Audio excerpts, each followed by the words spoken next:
Testing, testing. Is this thing on? I've been trying for the last 10 minutes to get my mic to work.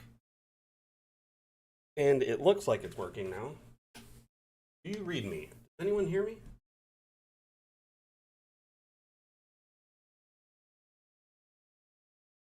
Awesome. Okay, now let's get the camera working. I don't know what the deal with my mic was. I had to plug it into a completely different USB.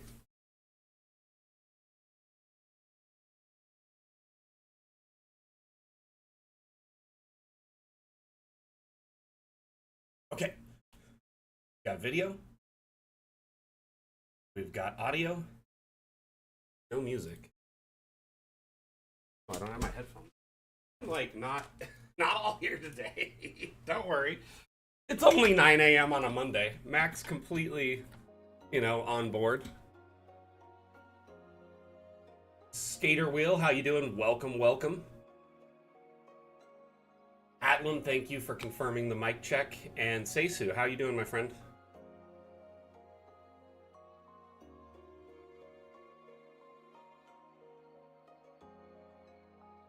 Howdy, Swedish Cook. How was everyone's weekend? Let's talk about it. Did you get any game time in this weekend with your table?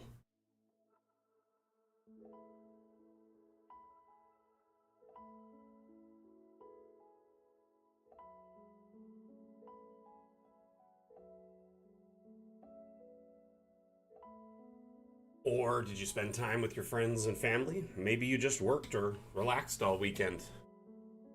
Prepping a new session as we speak? Fantastic. That is awesome.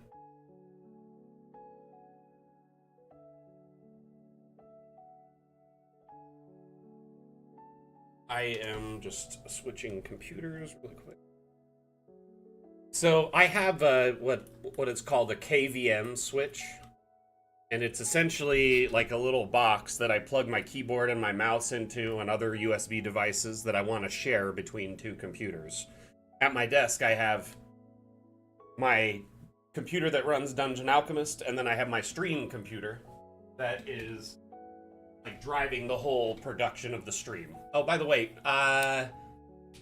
Nine Eye, thank you for the follow. Farmer, thank you for the follow. And Den Koros, thank you for the follow in the last 30 minutes or so. Jaro!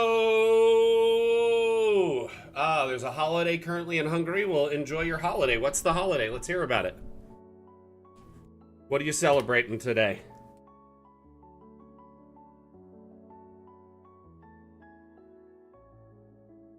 To watch the multi-chat feed is Eduardo. How you doing?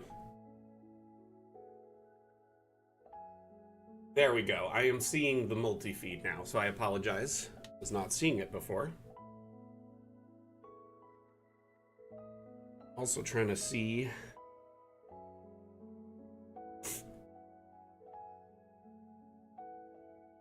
There's the stream. Just trying to pull up the stream on Steam. I'm trying to pull it up on, because it takes a minute to load there. Once it's loaded, then I can kind of keep an eye on chat. So Steam, I am watching the chat. If you have any questions related to Dungeon Alchemist, maybe you're looking to purchase and you're just curious, let me know and I will do my best to answer your address your concern. So for those just joining us, my name is Mac. I am the community manager for Dungeon Alchemist. Every Monday here on Twitch and the various stream platforms we're on, Steam, Facebook, Twitter, Kick, Trovo, YouTube, etc. We host what's called Mapmaker Monday. During Mapmaker Monday, I build a themed build, and you all get to kind of share feedback and suggestions and learn from the experience. So it's essentially watching a master map maker at work. I have something like 2,200 hours with Dungeon Alchemist now, so quite a bit of time making maps. What we are doing is making a wizard tower using what's available in Dungeon Alchemist and on the workshop. This is not anything from our next update, so everything you see here you can do. I wanted to show you it's possible to do this right now, to make a round building, a wizard tower, a multi-floor round building, so to speak.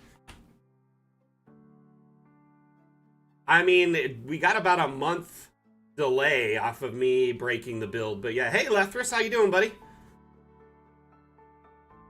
Lurkin, lurkin, lurkin. Thank you. Appreciate you.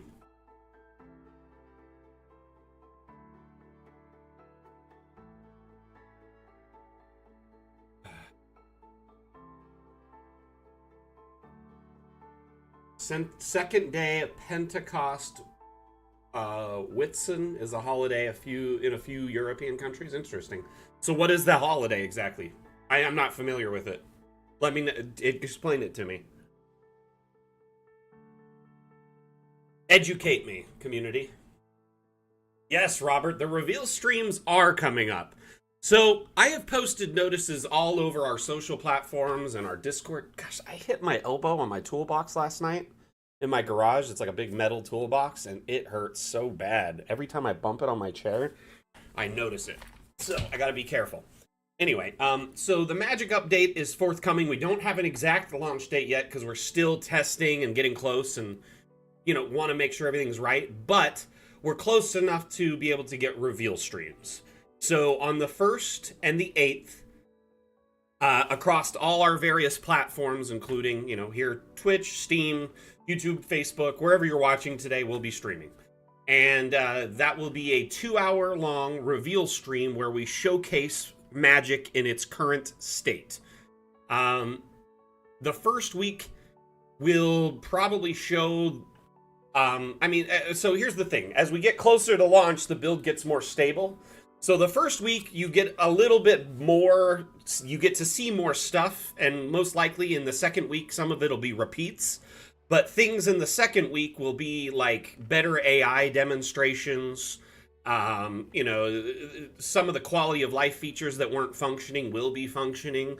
So there will be features that I can demonstrate, and I will save a few surprises for the second stream, like object-wise and whatnot. But I am just letting you know, stream 1 is usually the main stream. Stream 2 is usually like, hey, this is as close as it's going to be before launch, and a few more surprises. And then kind of a repeat of what we showed on stream 1, just in case you missed it. That's usually how it goes.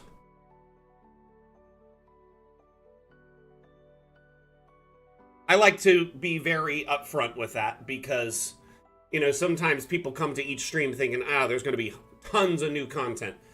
Oh, hey, thank you for the like, Patrick Davis and John Gledradis over at Facebook. Much appreciated, much appreciated. You know what? I think I'm going to set up notifications for, follows, likes, subs, and stuff. Now that we've got all these communities, it would be nice to kind of have some, interaction on the screen to show when those people do that.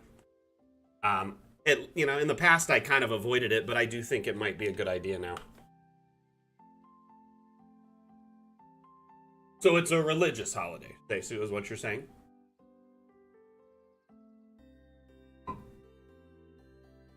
Cool. So, last week on this build, I started essentially building the first floor of this wizard's tower, which we decided would be his kind of pantry kitchen area. And as you can see, it's actually come along well. But there's been some unique developments on the Steam Workshop during the last week, courtesy of, I believe they're here right now. Swedish Cook, are you still here?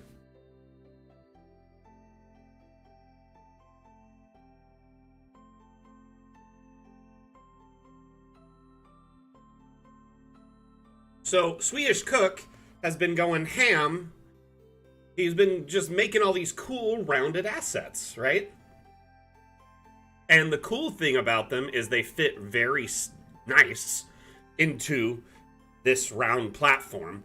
And I'm considering changing out the staircase and using this as the ceiling instead of what I was doing before, which we were using an abstract object that I made custom, which was quite a difficult process. I showed it on the last stream how we did it. But essentially, I screenshot one of these floor tiles.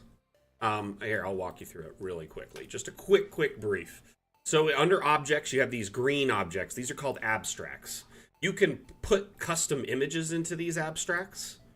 And there's templates for each one available. At the bottom, you see this UI here. and click download texture template. Goes to our website. There's a template for each object. So this particular one is just like a big square flat plane.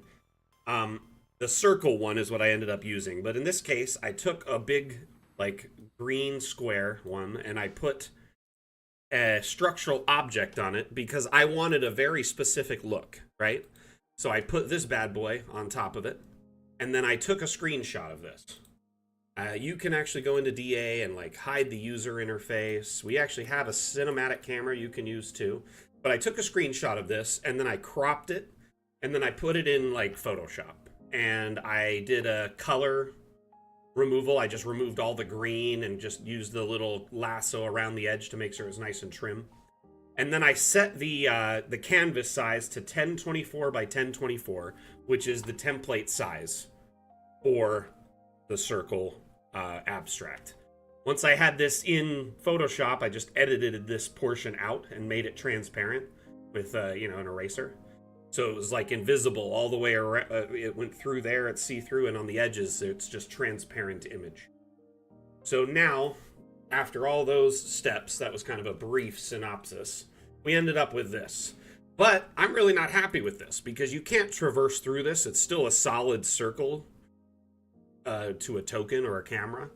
So I'm thinking we might just delete this and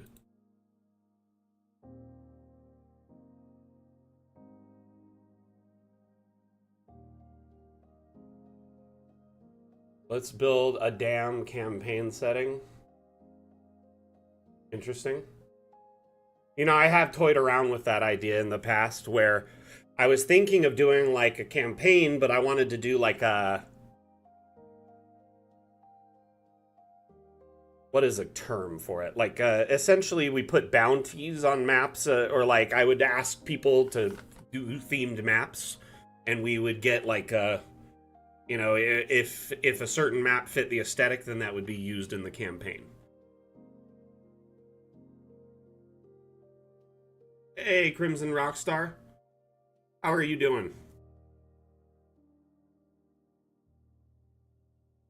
Hey now, it's Crimson Rockstar.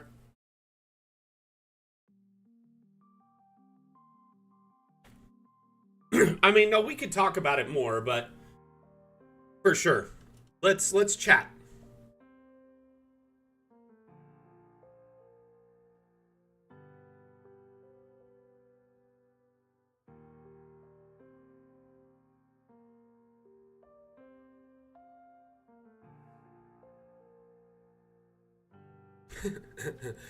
You know, I'm really good. They say I'm the best at what I do.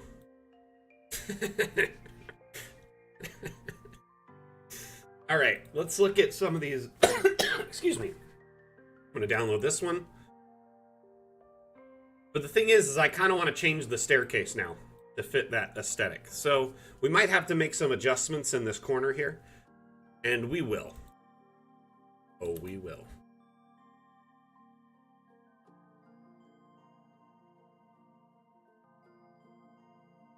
There are curved staircases on the workshop. Our next update will have some more options. Let me show you, actually. We have a couple stock ones, but they're mostly spiral. Like, we have spiral little guys like this, but that would only work if there was a hole in the center, right? So, hey, just throwing that out there. Swedish Cook, if you want to make one with, like, a center hole so it could spire up with a staircase, that would also be dope. Just throwing it out there. Putting it out to the universe. But I am using a combination of assets from the workshop and assets built into Dungeon Alchemist to make this map right now. Because that's something all of us have access to. So, I'm going to just kind of play around with the placement of this. I'm going to move these barrels a little bit and rotate that until I get it somewhere where I can place the stair. But I think that's right about where we're going to do it. Something like sticking up through it. Oh no. There we go. Okay. I'm going to save really quick. Now, our friend Swedish Cook also shared some rounded stairs, right? So I'm going to just look at most recent. And as you can see here, he's got this neat little curved stair, right? This one goes up to the same height as the wall. But on our workshop, there is something like, actually, need to update that. It's like 3,500 assets and 8,500 maps or something like that. Let me get the exact count really quick.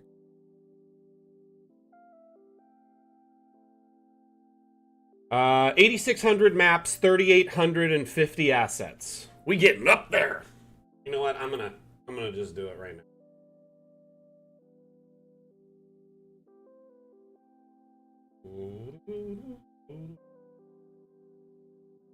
Okay. Dead.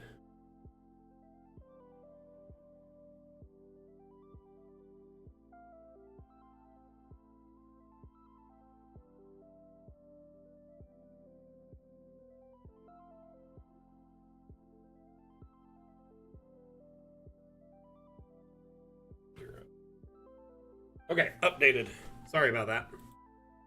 It was my bad. My bad.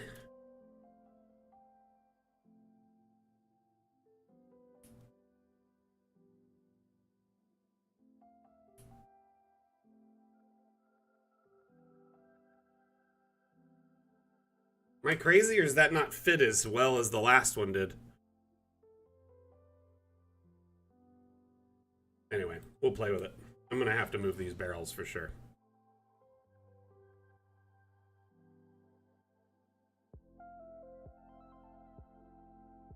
That's pretty cool. That's not too bad. That painting, however.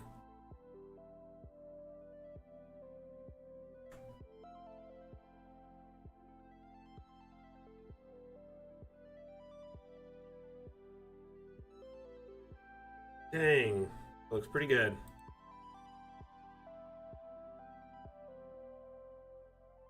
So, when you turn off collisions in Dungeon Alchemist, you can then raise objects up and down, merge them together. Notice how it's not really giving me a fuss, saying, oh, you can't do that. No, I can totally do that. Oh. One moment. Stand by.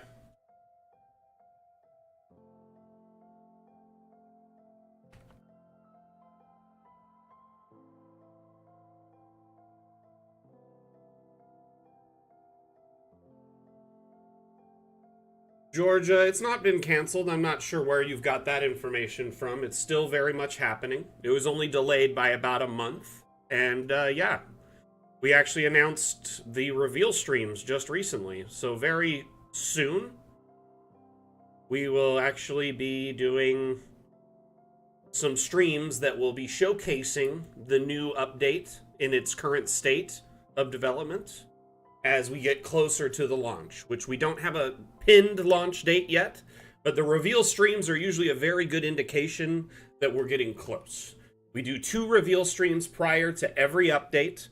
This is a way for you to view the update in it, like I said, in its current development state, see how it's operating, what's involved with it. It's 2 hours of just straight hype and fun because you get to see, you know, how the new AI functions, how the new assets work, all the new stuff in a series, not just little snippets. It's 2 hours straight.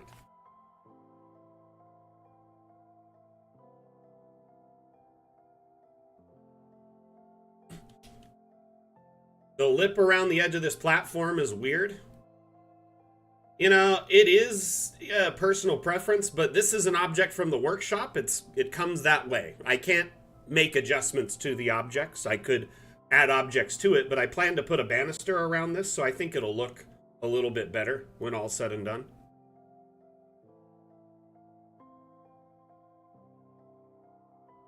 Give me just a moment here to play around with that.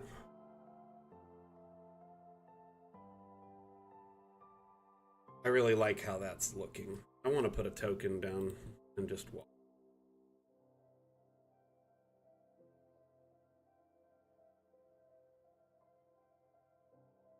Oh, that's great. Feel a little small in here. Table just seems a little big. Too big, not a little. Too large. That or the token's just too small.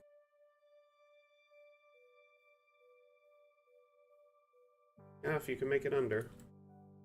But this cannot be rotated in that way, so this is kind of just making do with what we got.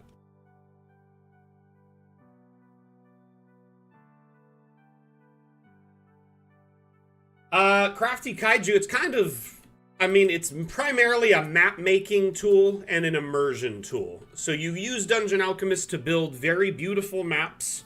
You can then walk around these maps in first person and take screenshots or record video. You can fly around in a cinematic camera and do the same. It's kind of like a drone camera, so a little bit more maneuverability there. And you can stream this to your players, say over Discord if you wanted to. Additionally, you can export the maps in top-down, which is the main purpose of Dungeon Alchemist, right? When you export in top-down like this, you can export for a variety of different formats, in a variety of different formats. So we support exports for Foundry, Fantasy Grounds, Roll20, Above VTT, Universal VTT formats, video, and standard image formats. So JPEG, MP4, and WebM. For, say, like virtual tabletops, we offer animated exports for Foundry and for Fantasy Grounds. Dungeon Alchemist even works with some of the virtual tabletops out there that aren't listed in our compatibility, such as like Owlbear. We just like to test very diligently on our side, but we know it works on theirs.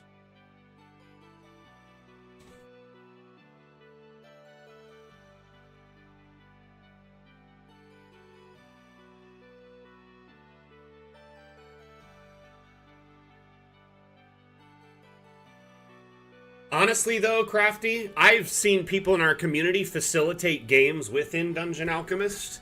You can turn on a grid, so you have space information, you have tokens, and let's say you played on a TV tabletop at home, like with players, or a projector tabletop, you could place tokens on top of that, right?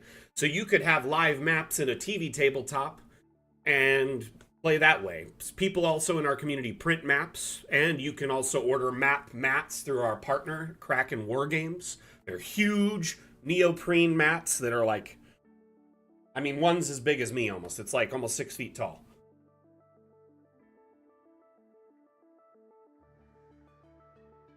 Is there any chance of being able to export to OBR like with Roll20? So I'll tell you this, Adventuresmith. OBR has their extensions, right?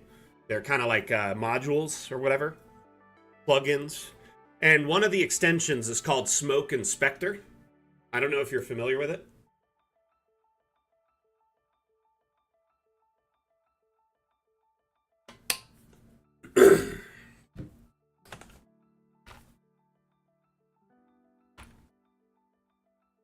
And if you use the Smoke Inspector extension, when you make a map in Dungeon Alchemist, you can export as a Foundry map, whether it's an image or video doesn't matter, because I know that Owlbear supports videos as well. But keep in mind, you usually have to host that stuff, so if it's a video, it could be big. And really, really dense files are harder for your players to load. Online, they could have, potato internet or maybe not as good of a computer as you. So you got to think of the bottom end of the rung, like where on the production end and the play end. There's always like the weak link in the chain, one player or one aspect of the game that might get ruined for somebody if the map is massive. So consider that. But anyway, you can use Foundry exports and they'll work with OBR, Owlbear Rodeo, for those not sure what we're talking about. And that will include the map, image, and the video, or the video, I should say, and then a JSON file, and that's where all the juicy data is.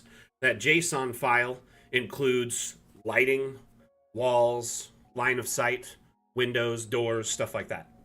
And then OBR can interpret that data through that extension. That being said, it's not an official part of OBR, so you kind of have to make do with what you've got.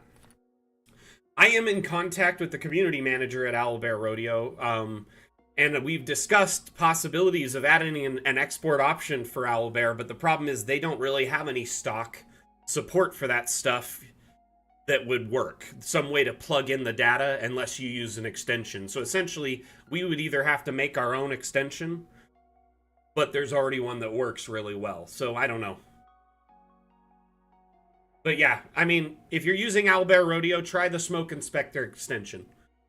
From what I heard, it works great. I actually was talking with one of the initial people who was developing that. He was doing the Smoke extension, and then Smoke Inspector got merged into one, and I think he stopped being interested in the project. But yeah, it's supported Foundry maps for some time.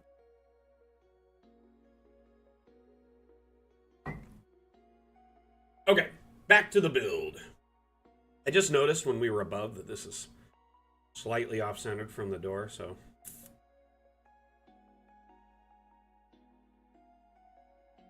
Now, does anyone else have questions related to maps with Dungeon Alchemist and the formats it works before I get back to building? Yeah, I mean, OBR and above VTT, because you host everything online, and it's through like a cloud server, and then it gets to your players. Everything's online, it's like free. You got to keep into account there might be a weak link in the chain somewhere where like a file size could be problematic. Light Inuyasha, there is no for sure information on that. There's just speculation. And the speculation is fun with objects. Wim was on our office hours stream on Discord about a month ago. And he said that most likely we're leaning to fun with objects. And I asked him what that might entail, and he's like, making objects old, making decrepit and broken, making them look fancy, more manipulation, rotating them on all axes, making variants or groups of objects. So bad. Okay. But hey, Ryzen, thank you for the information there. I appreciate anyone sharing their experiences with Owlbear, because I've uploaded and played with it and made some maps and shared it in there, but I never had a friend go and load it in. I loaded it in from a separate computer in my own house. So.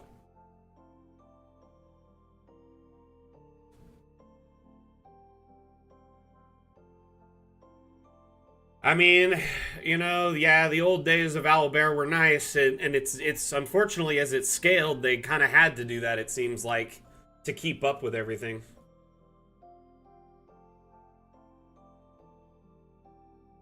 That looks really good. I'm not gonna lie. So, I'm gonna lean on, lean on our friend here again, Swedish Cook, and see what else you've got circular. Let's see, because I see these walls, right? That one has windows and doors. Yeah.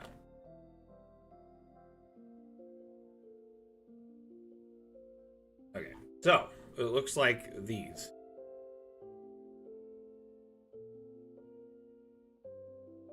I mean, they ran it as a free model through prior to the pandemic and the majority of the pandemic.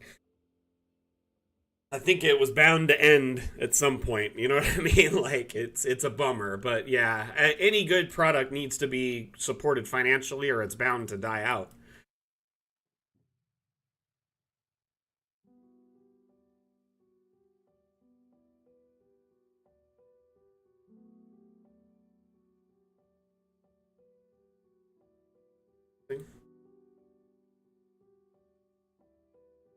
So, I think your colliders are above the floor there, Swedish Cook.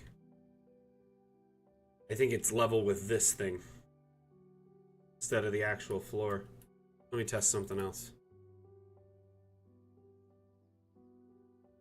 Oh yeah, it's floating like 2 inches above the floor. Look at that. Weird.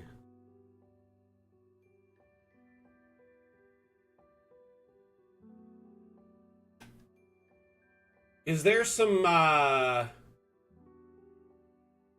chat not coming through from YouTube right now, Asmodeus? Here, let me pull up YouTube and take a look.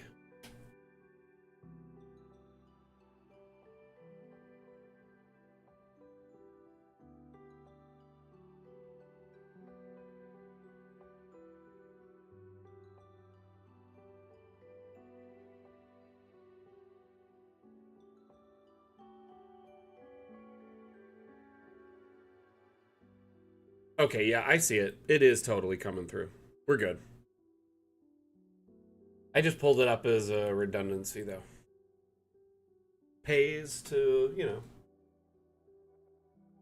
Cool. But for now, I'll just keep building, because if you update it, then it should fix it. Actually, you know what? We'll take a moment and we'll start kind of mapping out the sewer before you do that. So I was thinking of how to address the sewer this last week. We talked about there being like a pipe system for this wizard to escape, or have like a secret hatch to maybe a more nefarious workshop or something, you know?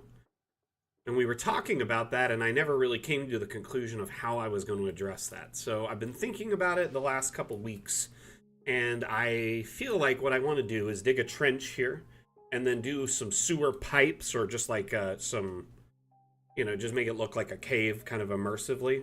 And then it'll be like, it's almost like a cutaway, you know, like where you can see like a folded away portion, or a cutaway portion of something, like a slice of it. Okay.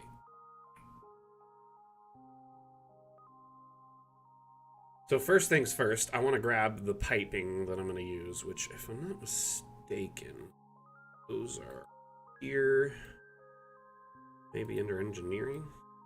Oop, where are they? It is, oh, it's under structural. There it is. Pipes. I wanted to pull this up, so I had it kind of ready to go.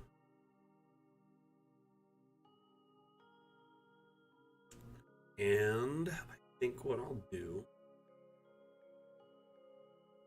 you know, I'm kind of bummed, because if this was like raised up, this would be perfect for the sewer adjacent to kind of be out the back, but it's okay.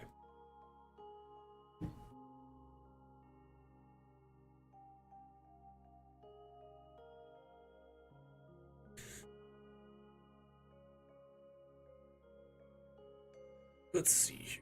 Let's grab the terrain tool. And when we come back, this will be right here. I'm thinking what I'll do is just use the word terrain tool. I'm going to trim that brush down, turn up the intensity.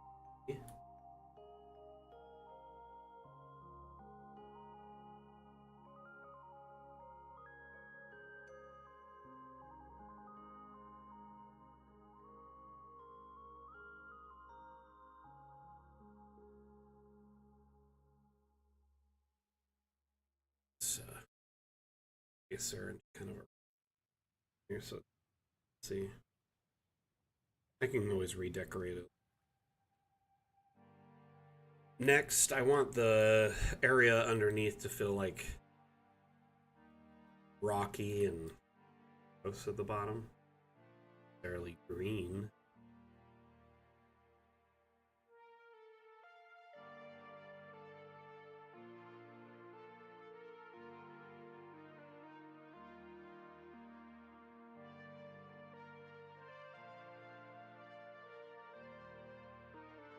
Okay.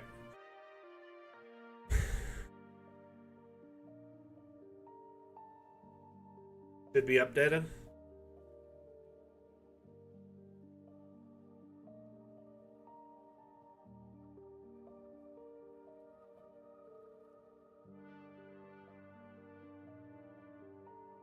Just kind of letting the workshop refresh it a little.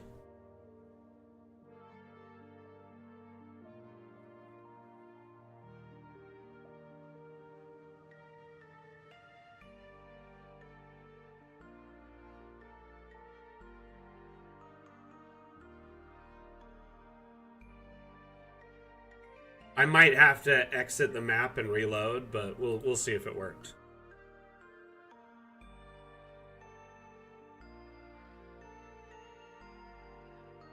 Right through the bottom. That ain't gonna work. I gotta... Okay, what I'm gonna do is just delete that, and then I'm gonna save. I'm gonna just load into another map and then load back into this.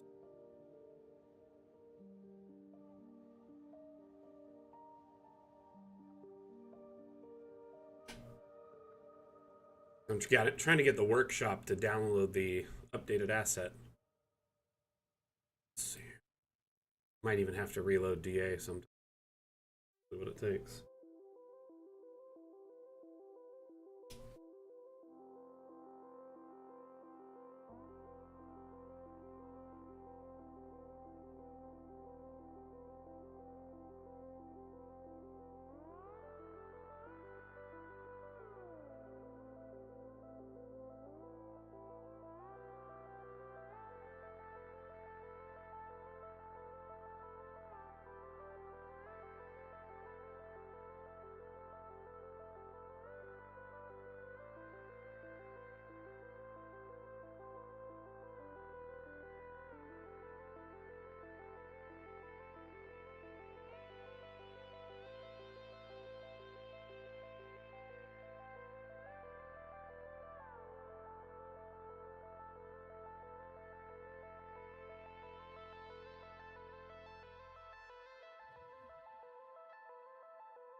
I could.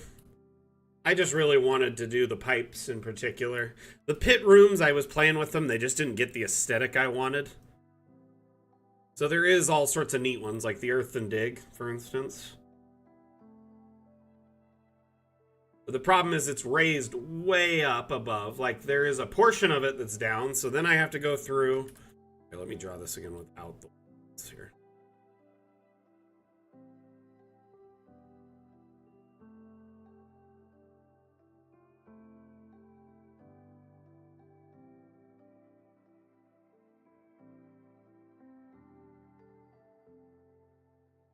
It's weird that his chat didn't come through, but yours did.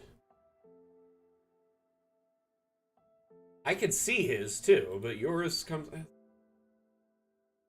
Yeah, I'm refreshing the chat feed. Hopefully YouTube catches up. So, like, these pits work great, right, for that concept. I guess I could use them. It's kind of like an escape tunnel, or whatever, you know? Ultimately, it's a matter of preference. I was thinking of having, like, a pipe system. But it's whatever. But yeah, I could do something like this, right? All the way to the edge. Generate it. Because I generated it without the walls, it doesn't have the upper edge. Oh, excuse me. And then you can take the terrain tool and really, like, bring it up to the edge of this.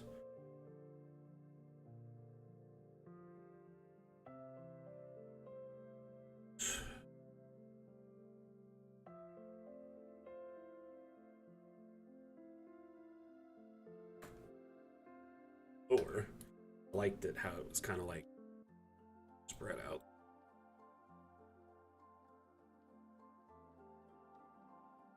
But essentially, you got to think of this as like a peel away section of the map that has like an underground access point.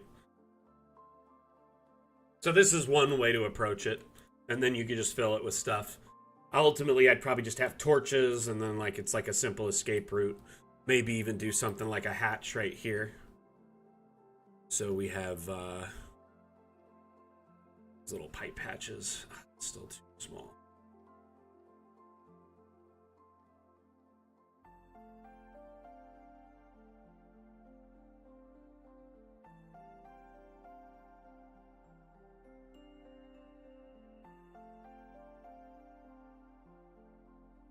Even could do something like this. But ultimately, I was thinking of having piping all the way down and then it have a cutaway in it. So I'd probably just shrink something like this.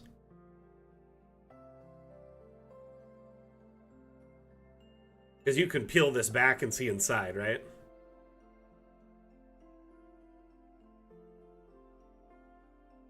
Something like that.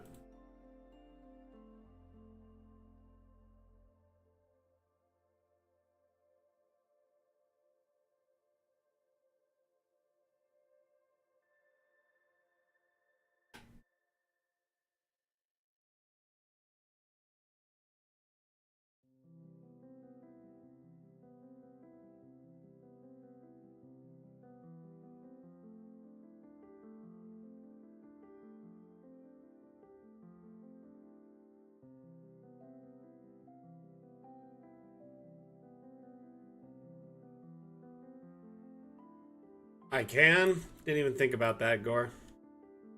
Just sink it in. Something like that. Let's see what it looks like. It's not bad. Not really centered, though.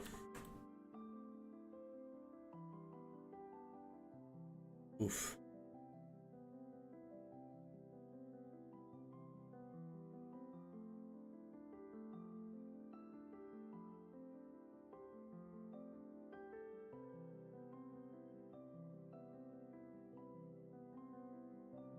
God, that is obnoxious. That's part of the reason I was scaling it, I believe.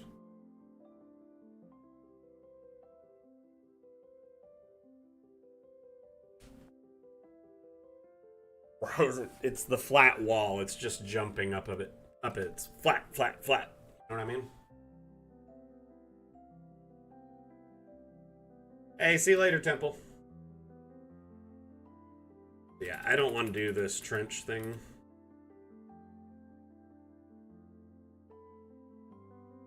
Let's see here.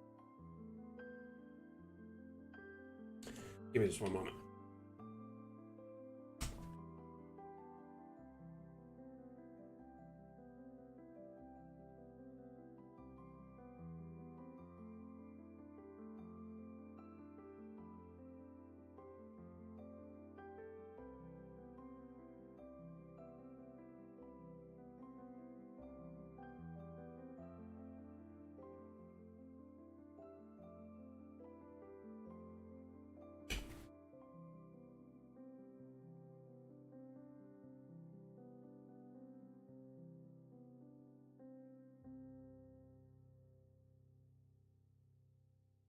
See, that's gonna drive me crazy. So I want to move it over. Try and center it. Little things like that bother me.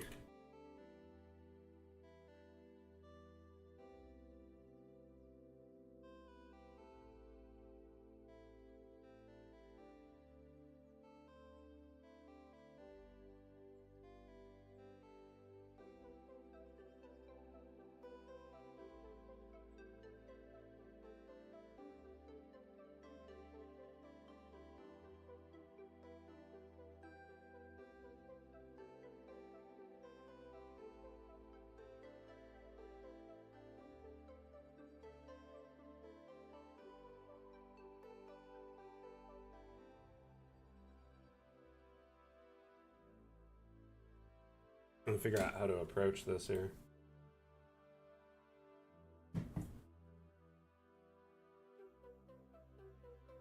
I want this section at the end to be open so you can see out, right? And it'll likely be like a hatch. So what I'm gonna do, see if this is considered a wall here first. Probably. Above area. So we have to do square.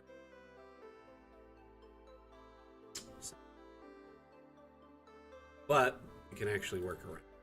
So terrain tool for it.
See, that's why I didn't want to use the pit. I wanted this to open cleanly on the part of the problem. Anyway. But what we can do that'll be pretty cool. Now, if you just delete the pit, it's going to just restore the room, huh? It won't let me. I tried. So it's not considering this bottom portion of the pit wall, only the half walls that were at the top.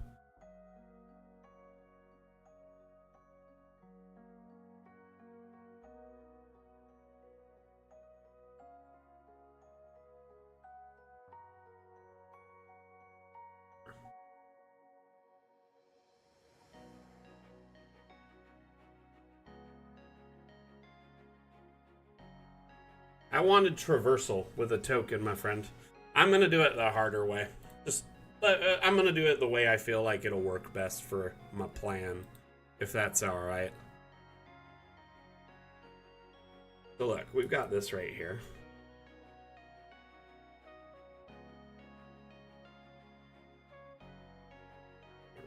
Tree, unfortunately. Again.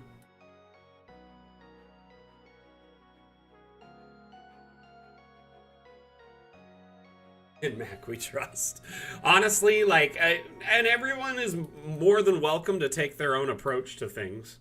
This is just kind of how I feel like I want to do this one, because I want the pipe to be traversable. It's supposed to be an escape hatch, right? So let's focus on that. Okay.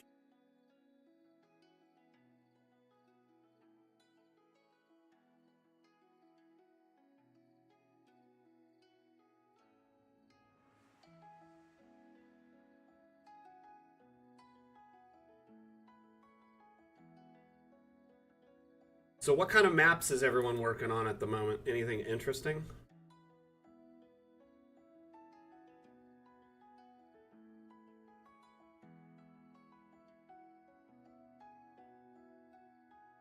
And what kind of shenanigans have your players got into lately?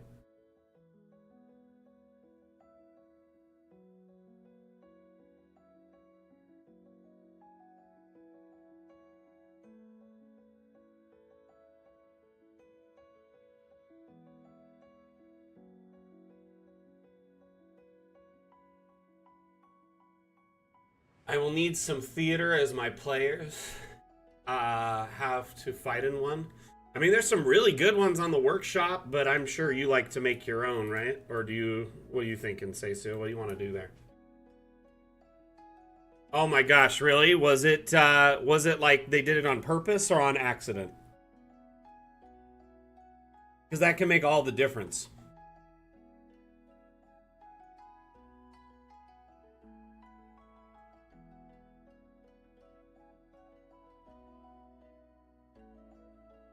So they used it as a weapon.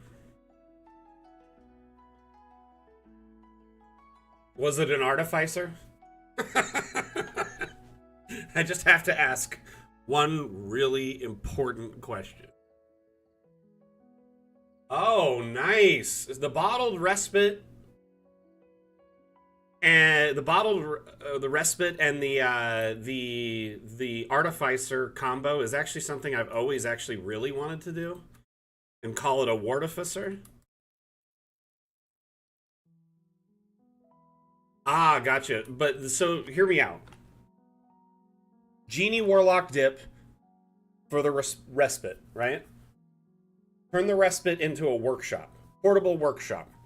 Artificer can store all their junk in there, their treasure. They can make all their shenanigans inside at certain lengths of a time, right? And I mean, they can even rest inside, short rests, because you get catnap as an artificer, so you can eventually do the 15-minute rest thing without the level 8 warlock ability. So it's actually pretty cool when you combo wombo them. And if you dip up to 3 in warlock, you get so many more like spell options. You could potentially have a familiar that could carry, say, your ring, if you had a ring or a lamp or whatever, while you're inside. That, granted, the artificer has other options. They could have a battle if they're a battlesmith, they could have their steel defender carry it, or if they are, they could also have a homunculus carry it, which both of those don't need sleep. They're constructs. They can travel all day and night. So essentially, you can be towed around while you're working inside or whatever. I wanted to build a portable fortress inside using like a combination of spells and magical items. So imagine if you had like, you just bring in a bunch of sand and then you turn the floor into like a concrete foundation, and then you build like walls using stone shape and stuff like that.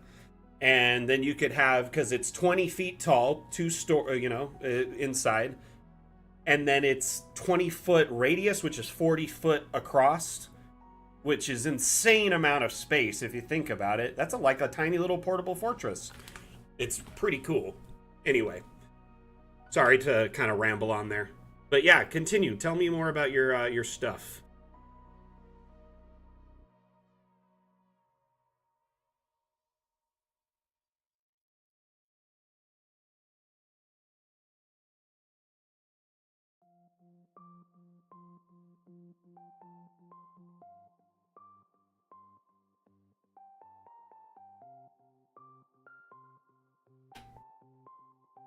Oh, yeah. I'm going to change the terrain to fit this because that's really nice.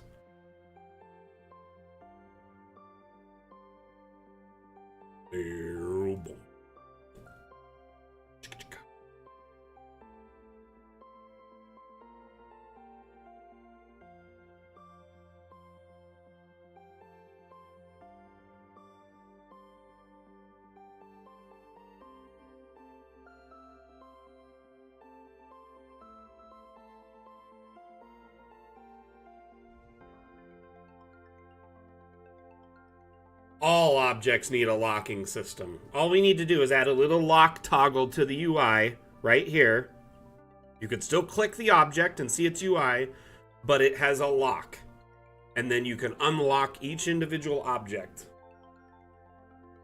Or lock objects. That would be amazing. I agree. I want that. Badly. Okay, let's play with the terrain here a little bit.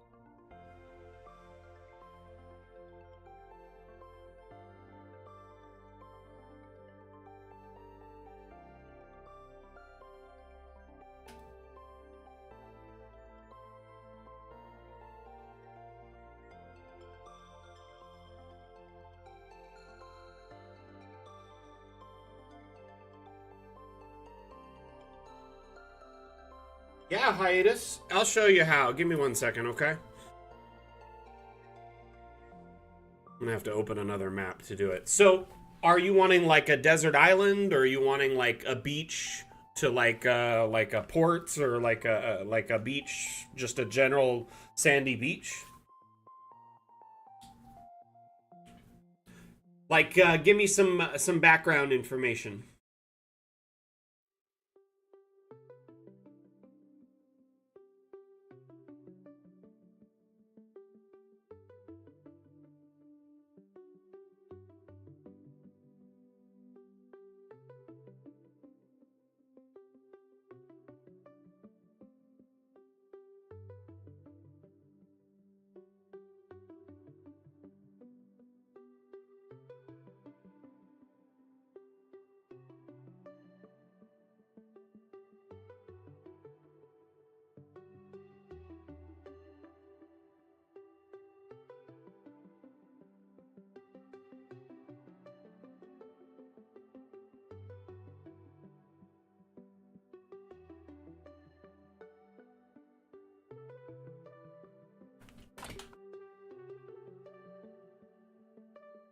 Beach that goes into a dense jungle. Okay, let me save this, my friend, and then I will take a look and see what we can do for you, okay? So what I would do in your situation, if I wanted to make a jungle map with a beach. First things first, the biomes that have the most sand in them are desert, right? And grasslands. Those two biomes have sand brushes in them. Working within those, you can still do jungle terrain very quickly. So let's avoid the jungle biome because it doesn't actually have a sand brush, if I'm not mistaken. In fact, let me show you. I'm sure you've probably checked and you're like, what the heck? One thing I like about the jungle, though, is it does have the vine brush. So, like, you can make a jungle, but then you don't have any terrain brushes that are sand. And I know a lot of people want a sand brush in this one or more terrain brushes. Our terrain brush system is going to get a major overhaul at some point because it's got some limitations in it and it needs to be addressed. So, what I would do in your situation is I'll just do it with an island just to show you a base idea. But I would start with, say, a desert map. And we'll do island for the water, right? And we could just do simple, like, dunes or whatever. Dense growth vegetation. No weather. Room placement. Doesn't matter right now.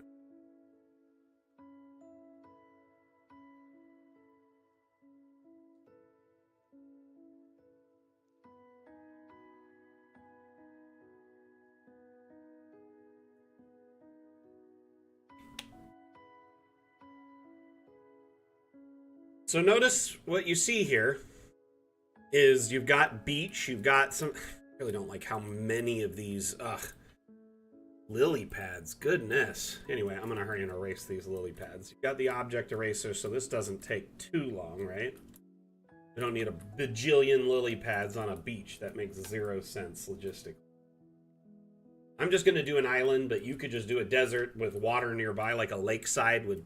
Actually, you know what? I probably should have done that. What's wrong with you today, Mac?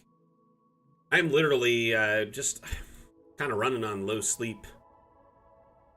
It was very, very loud in my neighborhood. All the kids are getting out of school, and so they're, like, enjoying themselves, and I'm totally fine with that, you know? Like, I can't be mad. You know, I was a kid once, and they're out, but, like, drag racing and stuff near my house, because there's, like, a big, long road where people like to drag race. And there's a few parties in my neighborhood this last week, which I get, you know? Frog paradise, right? Okay, so what I am doing here is I'm just going to kind of clear away the beach, kind of like flora, if you will, and all the rocks and stuff. So now you just have like a nice sandy dune beach and the water and the jungle behind it.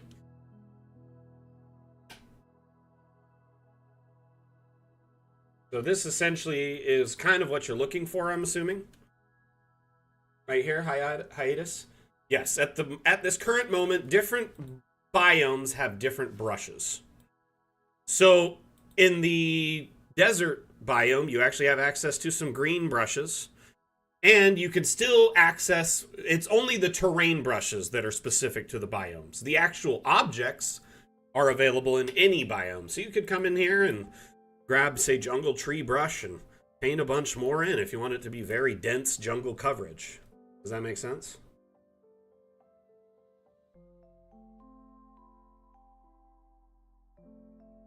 Yeah, you can do that, hiatus.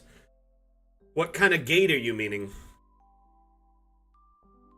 If it's one of these walls right here, it'll be a problem. Like these, like this door here, like a room, like an AI room. Don't use those. Use objects. Under objects, we have structural. There's hundreds of thousands of structural objects that can be used in this manner. Or if you can't find what you want on the workshop, any of these objects could potentially work.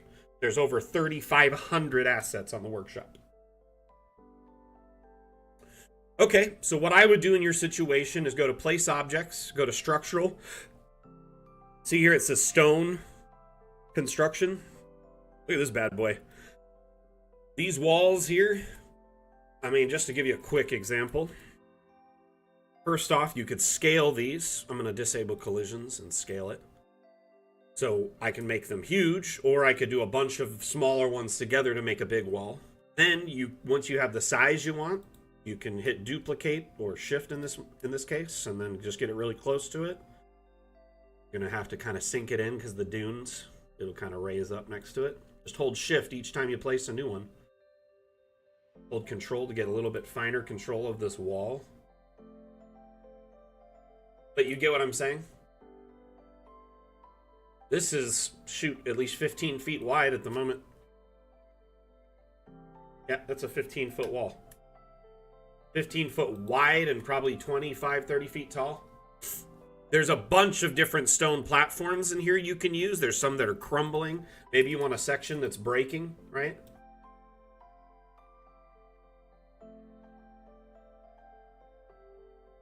But yeah, that's that would be the way I would approach it. And then under masonry here, where is it? Masonry. There is like a bunch more options. There's even like these nice metal gates, so you could do something like this, right? Make this massive. That one's a little tall. Let's try this. Let's try that. We're gonna just sink it into the ground. Out of that. But you could do like a big gate or something like this, and then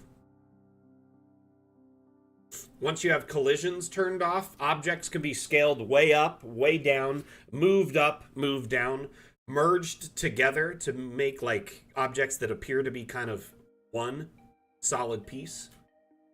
That would be the approach I'd take. Takes a little bit more by hand work, but it would give you the exact look you're going for, right? Hope that helps, Hiatus.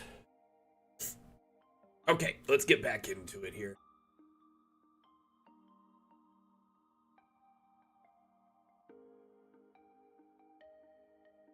Hey, Erop, how you doing?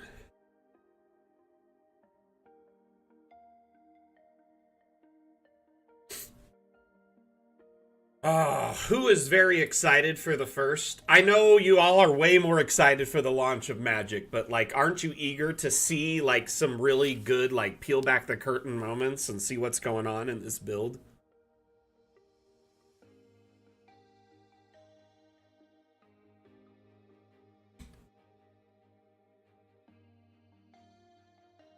You know what, Seisu? I'm gonna demod you.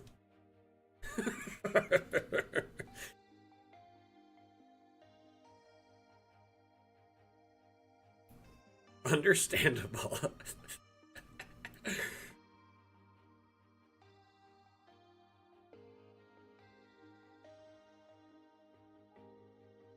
I'd probably go through and smooth out the dunes a little bit before you put the wall. That way it's more level and easier to place the wall at consistent heights, at least in the area where you're gonna put the wall. Like, you could just kind of flatten it at that spot all the way across where the wall will sit. Hiatus, that'll give you a much more even wall too, especially if it's right on the beach. I don't know if it's going to be further back. Again, I don't know exactly what you want, but this should help. Hey Kai Hera, how you doing? Welcome back. And remember those little platforms that we were playing with? You can actually kind of make them even look rounded and like edged to be like a curved wall.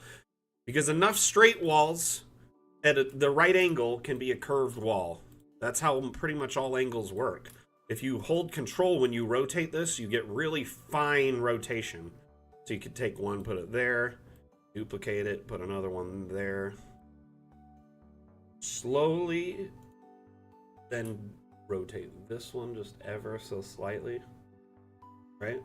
Little bit of pinch in there, but as it goes, it'll kind of have a little bit of a rounding on the outside edge.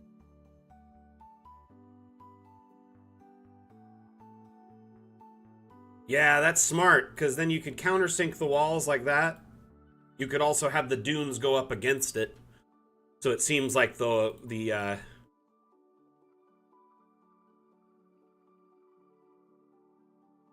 something like that. Oof, how did that get all, like, hot sand?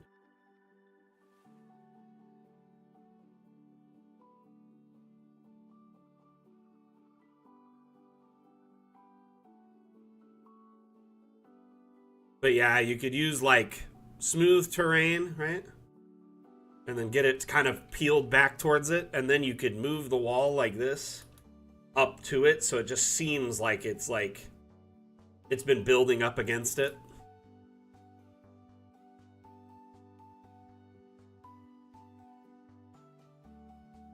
It really is all personal preference, though, and how much time you want to put into your build. Dinkelberg.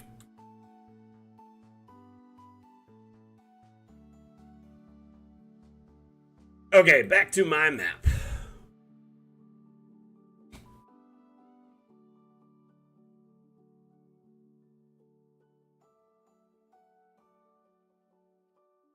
Oh, right, because it's no longer considered a standalone object that it'll move, because it's off axis. That's correct.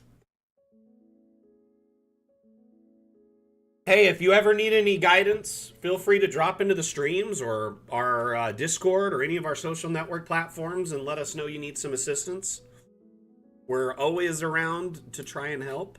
And I mean, that's the point of these streams, is to learn how to better utilize Dungeon Alchemist, learn tips from, members of our community who have hundreds of hours, thousands of hours, hundreds of maps, or, like myself, who is on the development team, spends a lot of time playing with it. And yeah, anyway, we're here for you. We're here to guide you through it.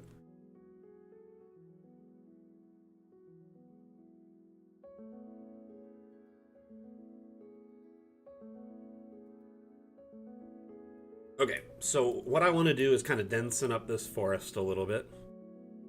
I'm going to go to the object brush. I'm going to select nature. Let's...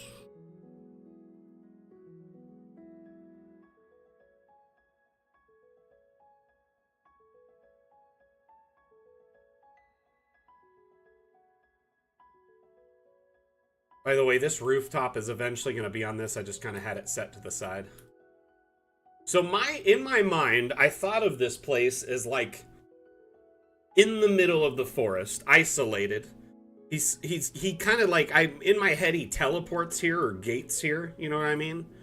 Like, he doesn't actually like travel here physically. And I think, like, I like to think that he just kind of cleared out a little area in the dense forest and made it his own little kind of respite, if you will, from whatever. He comes here to relax, to practice spells, to store his goods and precious items, and he also, or they also, like to, experiment and do other things. So they have like a lab and whatever. So it's kind of just their main home, you could say. Now, I need your guidance here before I get too far. I want everyone's opinion. So I was thinking of having this be an escape, right? Obviously, this is a cutaway, a peel away. You see inside because we peeled it away. I'm going to have this, something like that.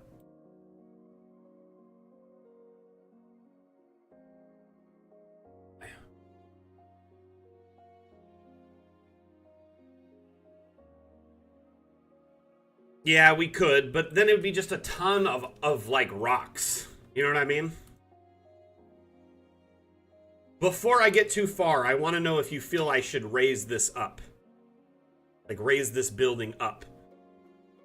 Up onto like a cliff. See, the point is I wanted it to be secluded in the forest, not very visible. If it's up on like a huge spire, you could see it from miles around, right? My thought is it's more like kind of just a shelter in the middle of a dense forest with no clear path to it. The escape route is more of paranoia. You know what I mean? Plans within plans, if you will.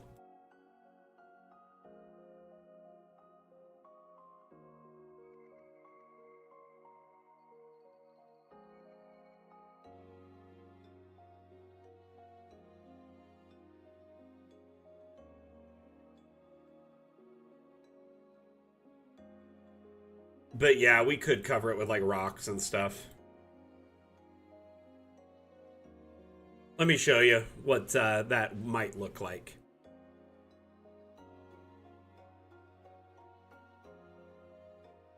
Yeah, that's smart. So you could grab like this here, place something like this over this position, and essentially extend it over it, right? Oop. It just sinks. This you can make invisible, but you can put things on it and move them as a solid unit. So you could say put rocks on this, for instance. Something like that. And then if you move this, it all moves as a solid unit. That it's sinking in there quite a bit. So anything on top of this. I don't want to move it yet because then I can't stack anything on top of it. If I move it on the Z-axis, then I can't stack anything on it.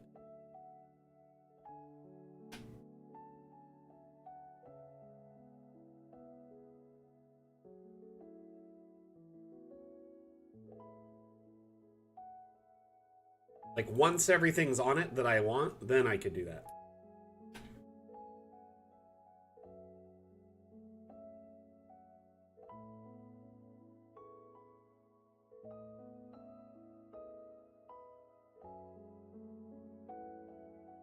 But at this point, I could just do something like this, you know? Make it look like it goes into the mountains or something. Anyway.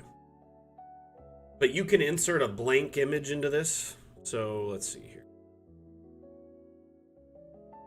And then it turns it invisible. But it's still there, and you can still put objects on top of it.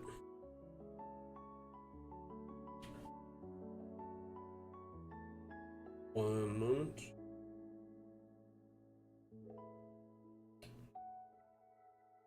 I just had a package delivered.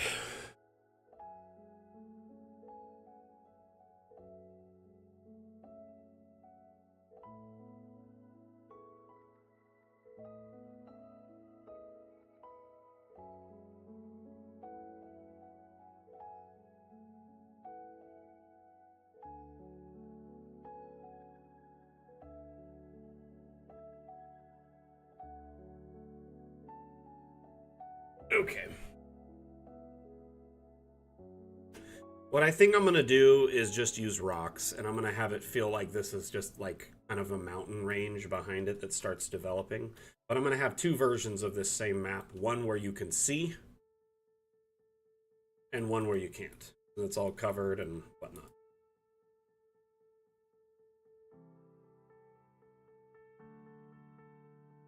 So yeah, that'll be the plan. Anyway, let's focus on this for now. We kind of got this going, and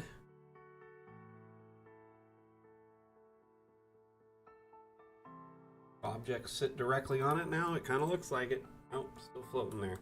I'm gonna have to reload this. I'm gonna like reload DA. I'm gonna hit save, quit out, and reload.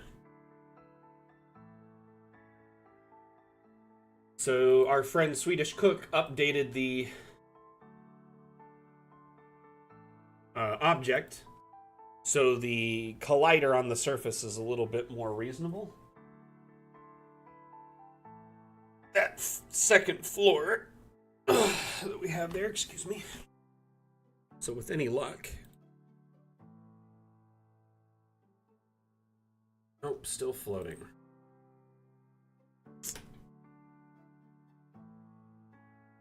Did you update it? Update the original asset, or did you like actually upload a new asset?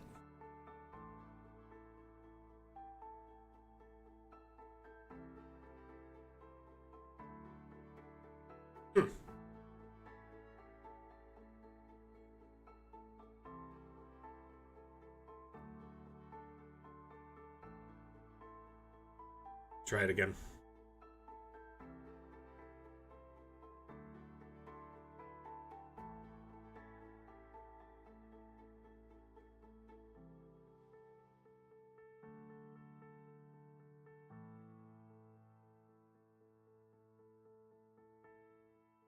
Much better. Yep, they're on it now. Okay.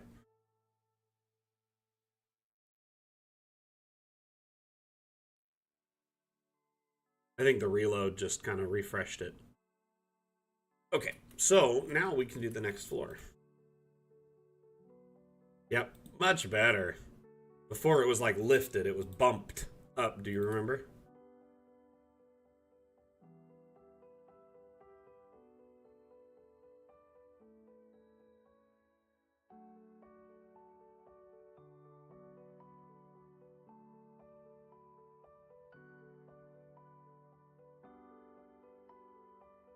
Hmm.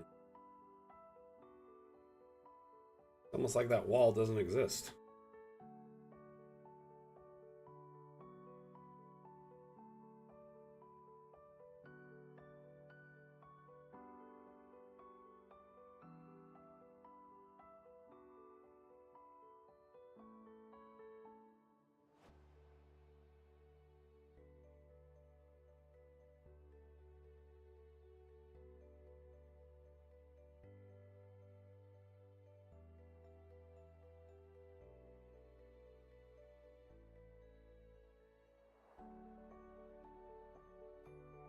Yeah, it seems like it's hitting one of the stairs. It's okay, though. I just was hoping it'd rest on the wall below it. You know what I mean? It's not the end of the world. In fact, if anything, I'd say this is pretty cool. Like, you really made this look a lot better. Not gonna lie. We're gonna go up, like, probably 3 or 4 floors eventually when all's said and done.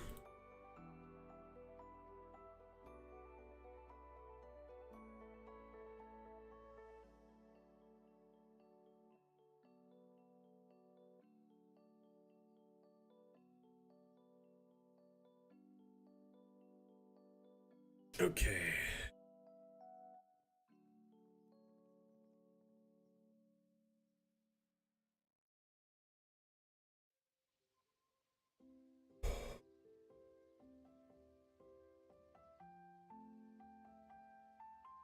My plan is to export it as separate layers. So,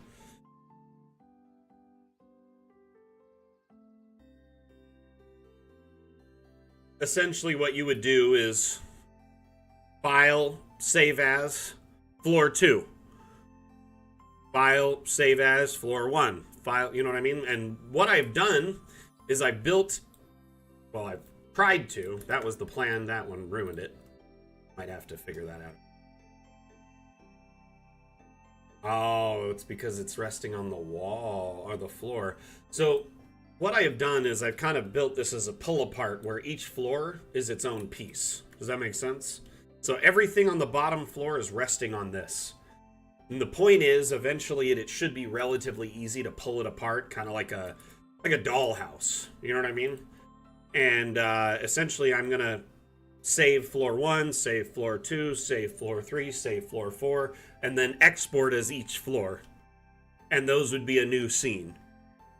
And if you're using something like Foundry or whatever, you can use like that is one way to group objects, the only way. If they're all resting on a singular surface, they all move together. They all scale together too. Watch. So everything raised that was on top of this is considered one mass.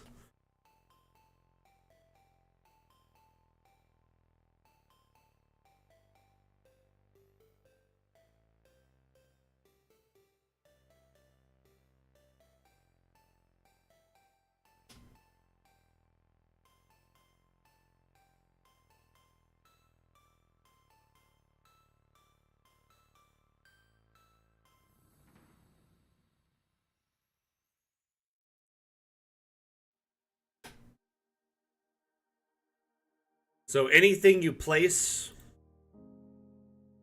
on this floor, all grouped together. Save that one wall that I couldn't get, because I know why, though. This area is accessible, so there is no collider here. So it actually is nothing to rest on. I thought the walls could rest on top of each other, but unfortunately that is not the case. The bummer. It's okay, though. If a few walls on this side have to be moved manually, that is not the end of the world.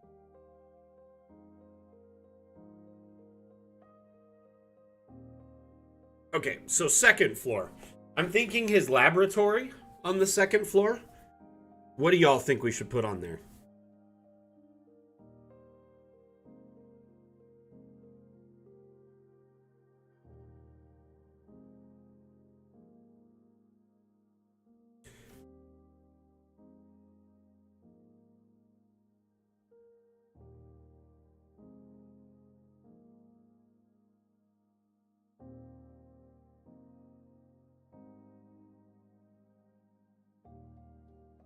Stefan says, with all the objects resting on an abstract, does that prevent seeing the grid? Um, I mean, in DA, yeah, but I don't play within DA. I would use like Foundry to do the grid, which would put it on top of this. If you're playing in a virtual tabletop, you do not want to use the grid in DA when you export. Use the grid in the virtual tabletop. They're far better. Just set them to 5 feet, and then it'll match DA perfectly.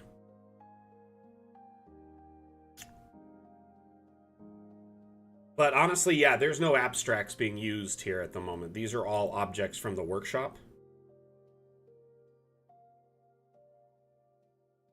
Okay, so we have a prototype, floor 2, right? Gosh, I really catch that.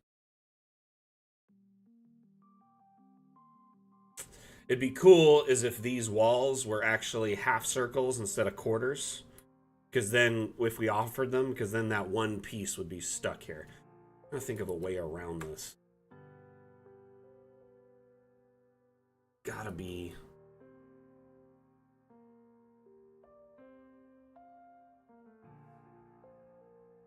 Hey, thank you, Morgrim. How you doing today, buddy? How is your day going?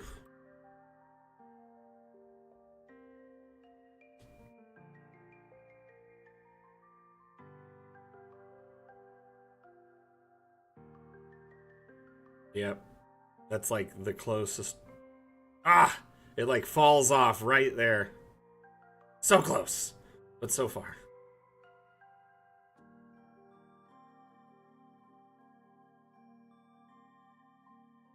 That's like the closest I can get it onto the same area. Because it's resting on this little lip.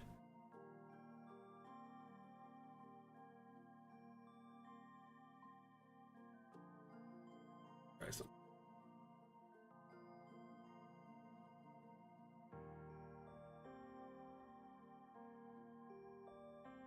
Tower's coming along. We got the little adjacent sewer hatch escape here that we've kind of worked on a little bit today. And then I'm playing around with some assets that Swedish Cook shared on the workshop, a rounded stair and a rounded floor. And I feel like they look really good in this build. There's this one problem here. Swedish Cook, dude, I'm wondering if you could hide right on the corner, on the edge of this round point, little tiny colliders, little point colliders somewhere, like here, like pinpoints that are at the height of the floor in the model, but just like not. So they'd be past the staircase. Because if there was like a collider that would be like invisible little, you know, like a pillar collider or like a cylinder one that's as thin as the wall on the edge. Think of it as just like a support beam. Maybe 3 or 4 of them on this edge. It would probably still allow for movement through here, but then something to think that there's an that an object can rest on it. I don't know, man. I'm grasping at straws here, and I appreciate all the effort you put into this already. But I'm just thinking ahead of other people using it too, what they might run into. So this kind of stuff is something that could definitely help tremendously. Essentially, I would make one that's like a circle, the whole size of it, so you know where the edge is, and then put a bunch of like little pin support pillars along that edge, and then delete the big circle one. So it's no longer covering the floor opening. Probably the best way to trace it out. So what he's doing is he's adding invisible little colliding walls to this that show where the steps are, how big the floor is, but over here there's nothing, and as a result of which these walls have nothing to rest on. We're actually resting all those walls on that floor. So he's going to put invisible resting points, little pillars that'll sit here and hold it. They could be like little discs even that just float next to it. Like a little tiny one that's like the size of the other ones. I don't know. You'll figure it out, I'm sure. But either way, I appreciate you, brother. While you're doing that, I'm going to spruce this up a bit. Put some more trees and some other things to make it feel like it's extra, like, dense.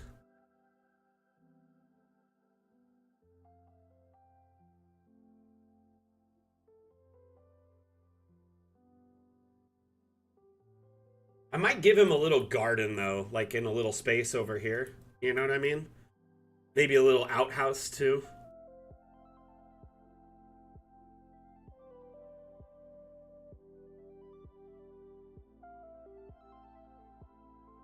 We could hide the outhouse over the pipe.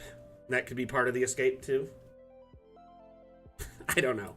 Trying to figure out how to do the escape still. What I want to do is hide a little hatch under the staircase here. But all of our hatches do this really silly thing where they bond into the ground, right? So if you have a hatch, it has to merge with the ground. Not a big fan of this, personally.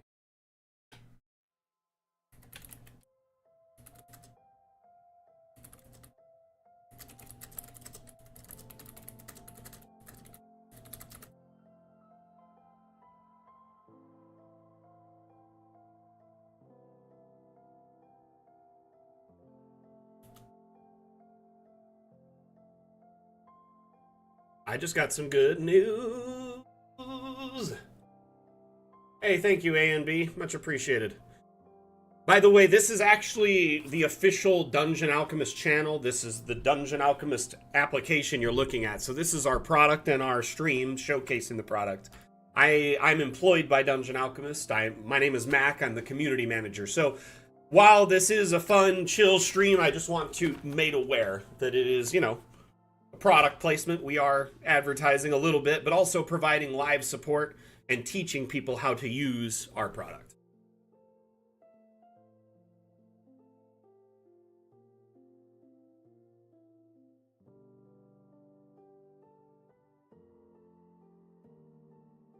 Robert, I'm assuming Twitch is giving you the runaround at the moment or something?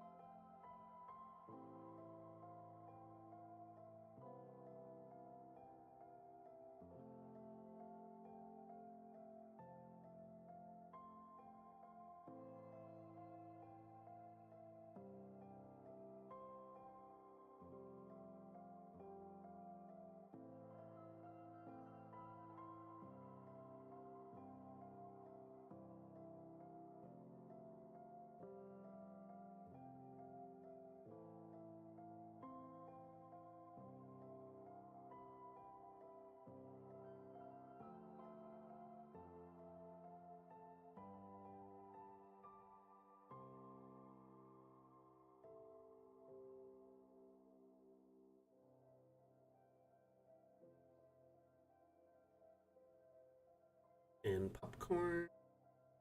Okay.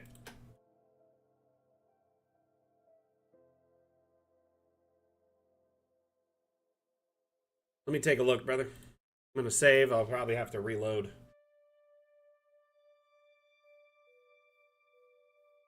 But yeah, I wish we had a hatch that was just a flat object that didn't interact with the ground and mess it up. Like, I understand the point of what they were trying to do, but like, for instance, this hatch doesn't even... Okay, this one opens. That makes sense, right? Does this one open? No. So why does it interact with the ground? It should just be an object that I can move anywhere. That's my thought on it. The fact that it doesn't open, it makes it even more frustrating. This one here with stairs, even more frustrating. Like, what's the point? It doesn't open, you can't see the stairs, and it's sunk into the ground and forces this interaction where it flattens out the ground and destroys any objects nearby. I don't know. Some of these things I do feel like were like they had a plan with them early on and they just kind of haven't fully been realized. And so I'm kind of hoping that with time we get like just a standalone hatch object. In fact, hey, Asmodeus or any modeler out there right now, if you could make a series of hatches, metal ones like these, sewer, grates and flip hatches like these that we could put just anywhere on a map and look normal, that'd be amazing.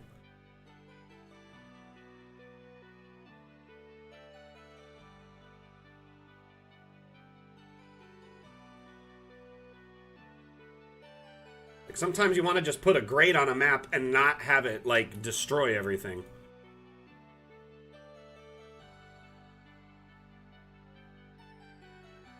Yeah, see, if it was just a standard object, you could resize it. I understand, like, hey, you want it to look like it's going down forever. That makes sense. That's why this one can't be resized. But having it be a regular object that isn't fixed mounted would be great.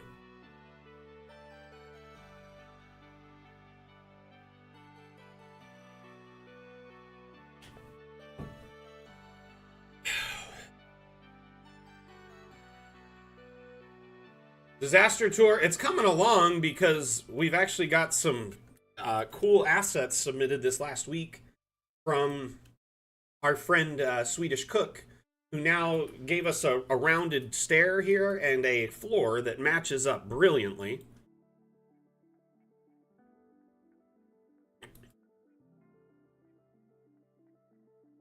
So at the moment, we are kind of just playing around with this and getting it matched up. He is making an update to it for me that will change where the colliders are. So I'm gonna, it'll have some invisible colliders along this ledge that should hold a wall. That's the hope. We're gonna check right now. So I'm going to save this map, right? And we're gonna reload DA. That way it'll reinstall the assets from the workshop.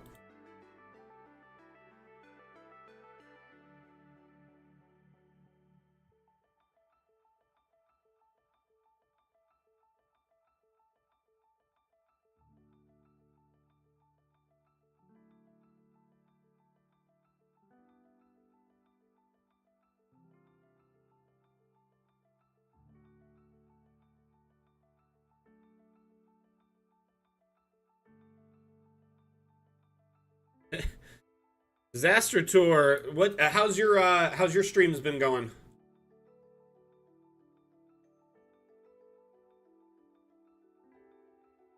Okay, let's test this.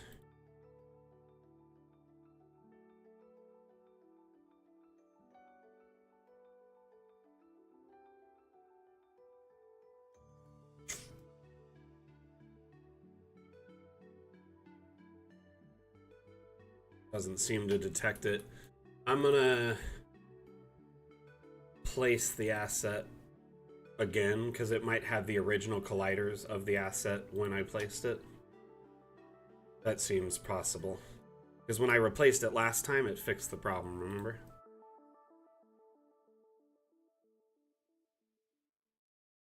This is a really cool asset. Thank you for making these, Swedish Cook.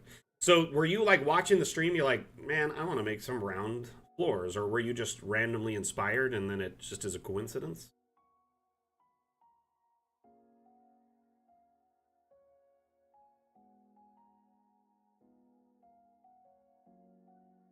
Regardless, I'm excited.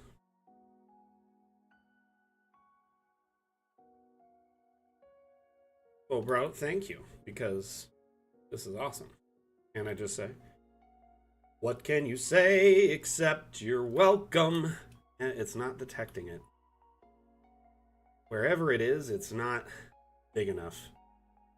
So you put them like on this lip. Did you have one here, like pinpoint ones?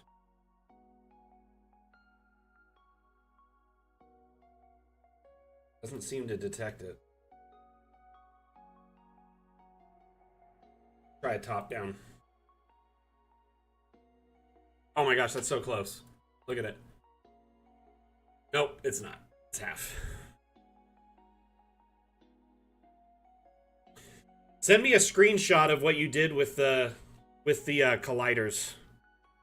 Like, show me in the asset importer. You could share a screenshot to me over Discord. I could take a look at it and see.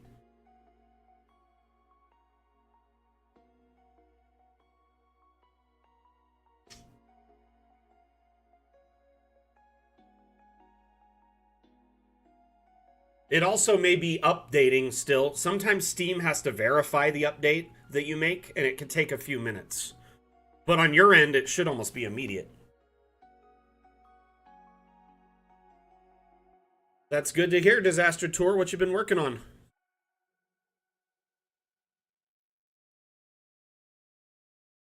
So, okay. If this next floor I'm thinking will be a little like a laboratory. So we're gonna put like, potions, like alchemy stuff, maybe like conduits, stuff like that.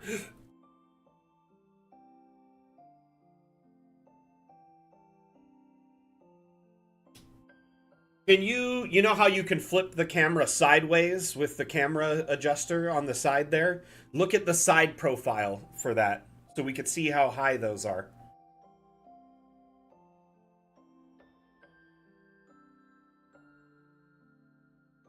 I see what you've done though from a top down. It looks really good overall.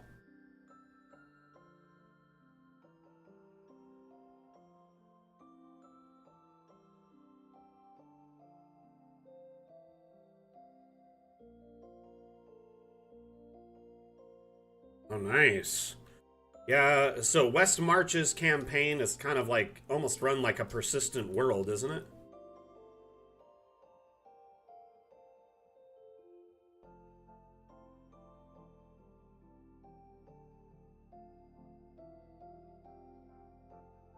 That is the same height.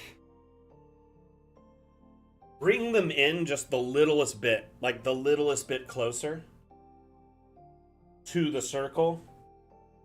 And I don't know, you did everything right there. That's frustrating as all. I don't know what to tell you.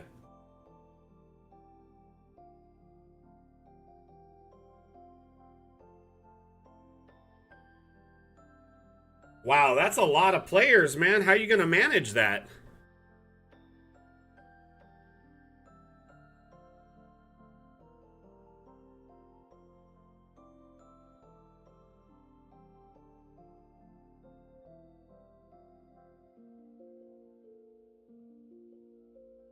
Well,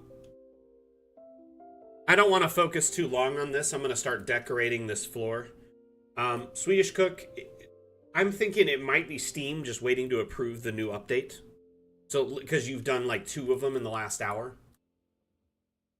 Whoa.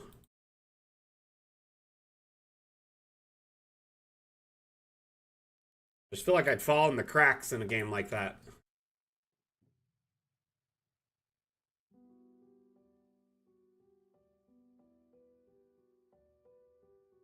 Hey, Stacey, welcome back.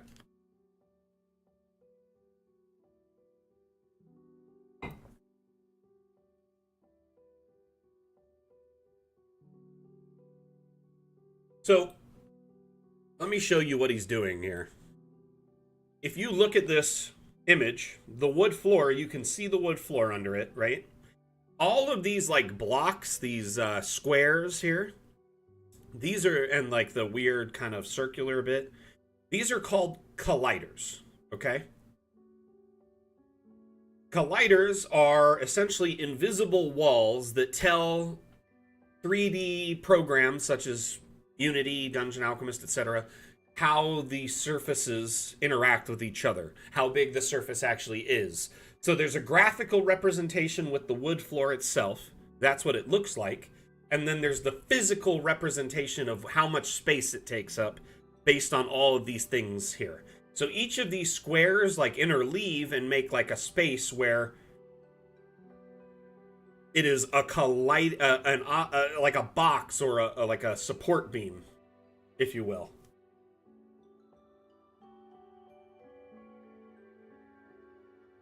So he did make the support beams here. It's just for some reason not recognizing it, and I'm not sure why. I'm guessing we'll have to wait a little bit for Steam to update.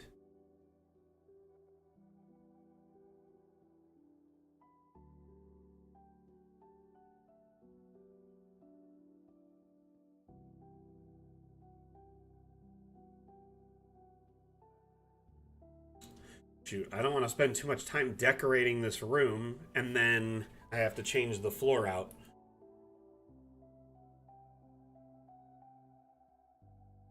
Okay. I'm gonna set up like a little a garden and a excuse me. And like a little commode type area, right? Outhouse.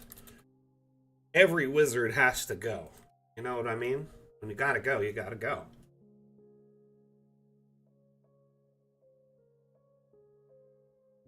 Kind of so a bit.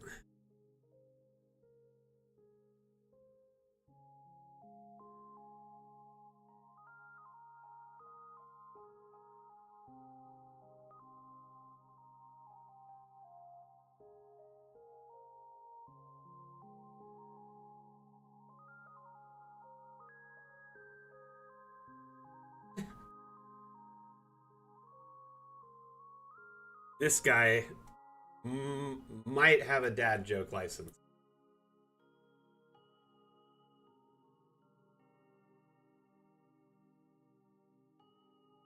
I'm assuming so, just based on the statement.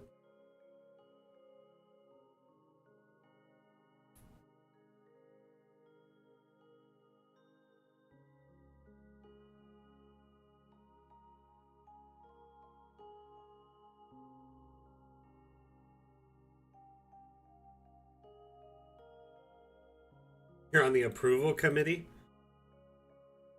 Dang.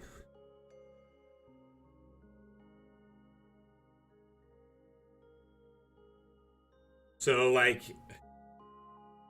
you were probably there when they were like, the I'm tired jokes were first made. It's like, Dad, I'm tired. Hi, tired, I'm Dad. Right? the ancient script.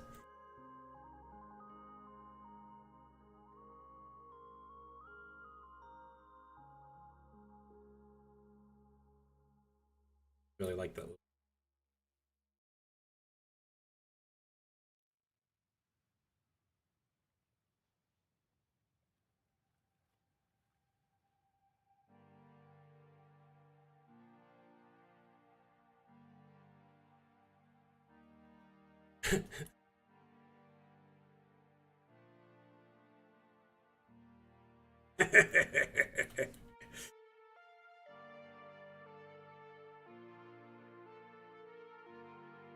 The ancient texts. Page turners, they were not.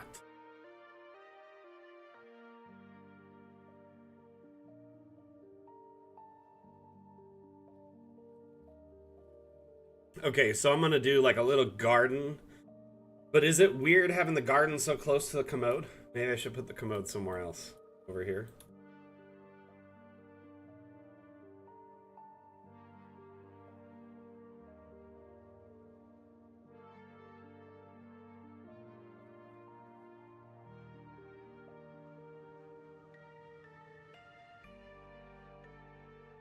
Free fertilizer. I don't know if the wizard's down with that type of fertilizer. He's not a druid. Just kidding. Okay, let's see here. So what I want to do is fence this area off and make it look like land. There's two approaches I could do to this. Like, I could draw out potentially a little bit of area, but I don't really like a nice structured garden plot next to this round thing. I kind of want to fit it around it and make it custom.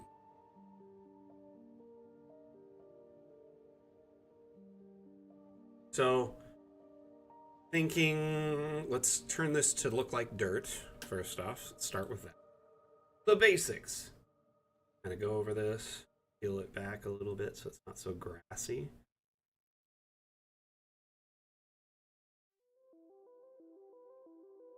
Some dirt brushes are a little bit stronger than others, and also the tighter the focus the brush is, usually it's easier to get around these edges.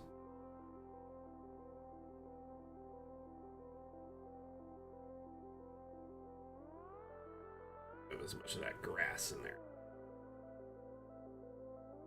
Then I'm going to go back over it with the other dirt brick.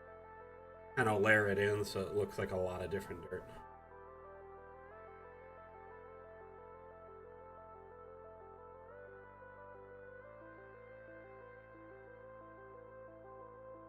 Okay, moment. Bye.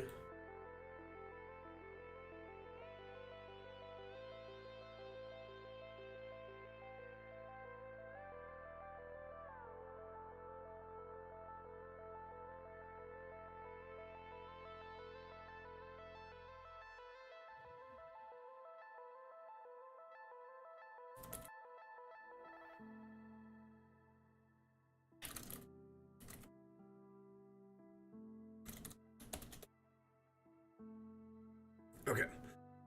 Next, we're going to go to objects, and I'm going to go to freestanding walls. In freestanding walls, we have lots of different, like, wall types. Every wall type is available as a freestanding. And in here, you can find half walls, stone. You can find, I mean, I mean, a little masonry plot around the garden seems cool. But I'm also thinking just kind of down-to-earth basics, like this. So I'm going to set one of these aside, just in case if I want to use that. This one also kind of looks neat, right? This one also looks... So I've got 3 little options if I want to use one. So Disaster Tour, we have an exit strategy. He has like an escape route over here. I was going to work on that later. But for right now, that is kind of what... We do have kind of a sewer, to a degree.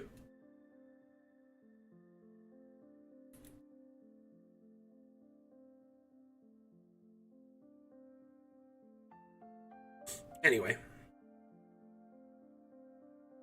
So looking at these 3 fences...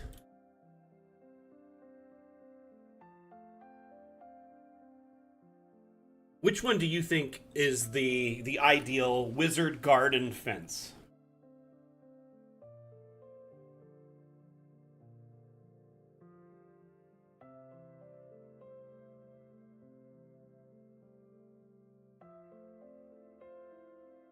Let's go left is 1, center is 2, right is 3.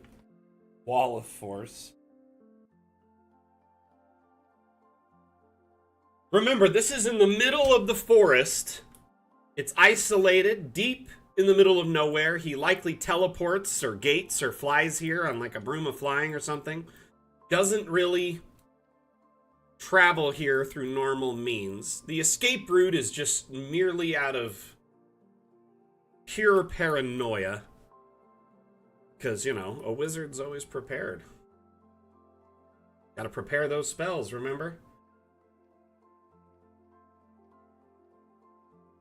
Clean this back a little bit. And then...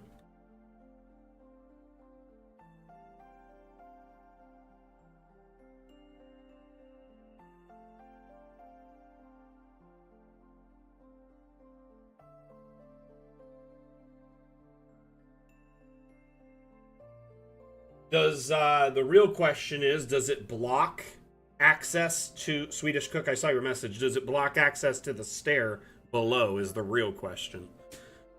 Just update it. Push the update through and we'll try it.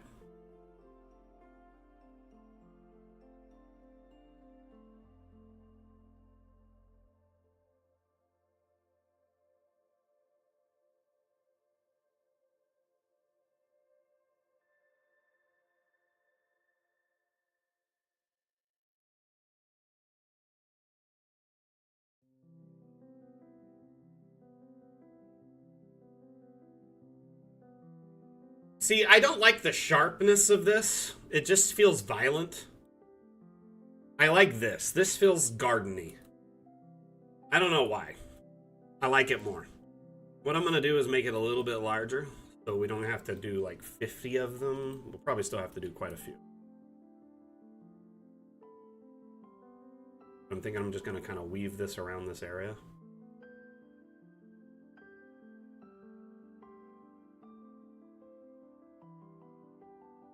Oh, wow. That is so strange, Swedish Cook. Dude, thank you for checking that out. Yeah, send the update. Let me know when it's pushed through and I'll play around. Oh man, I can't wait for the next update because we'll have updates to the object brush. So like a little fence like this would be, not this particular one, but like a spike fence would be pretty quick. It wouldn't take but like a couple seconds to draw a line for it.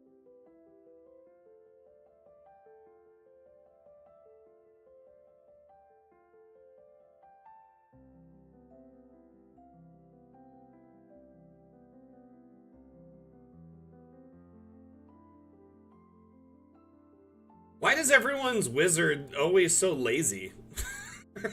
I find that there's a lot of people who will use the wizard's magic to make their lives just so easy they are like squishy. I get that's a play style, like it's kind of playing the wizard as, I guess, a little bit more iconically.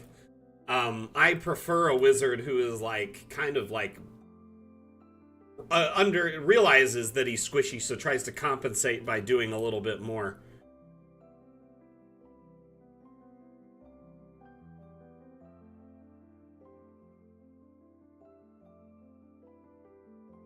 Yeah, I'm gonna save this.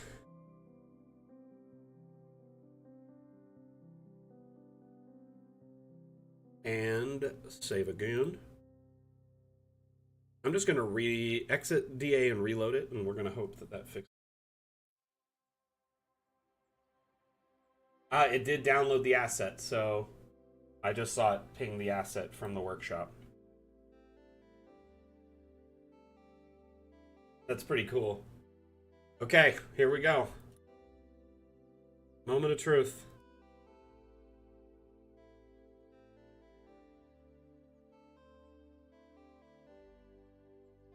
Well, that one doesn't have it.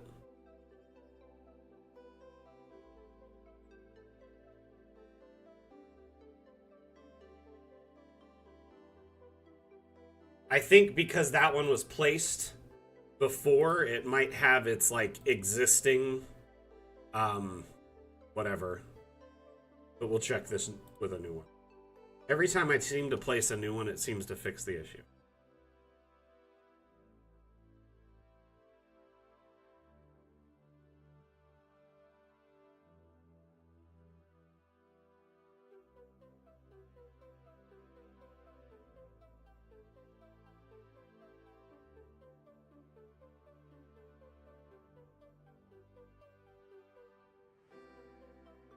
Just work.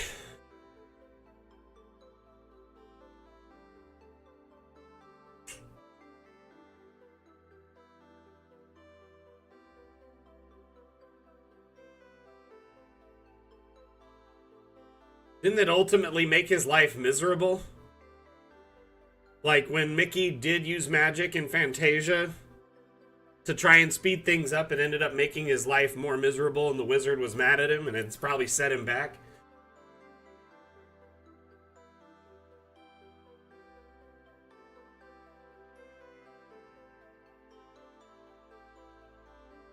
Huh.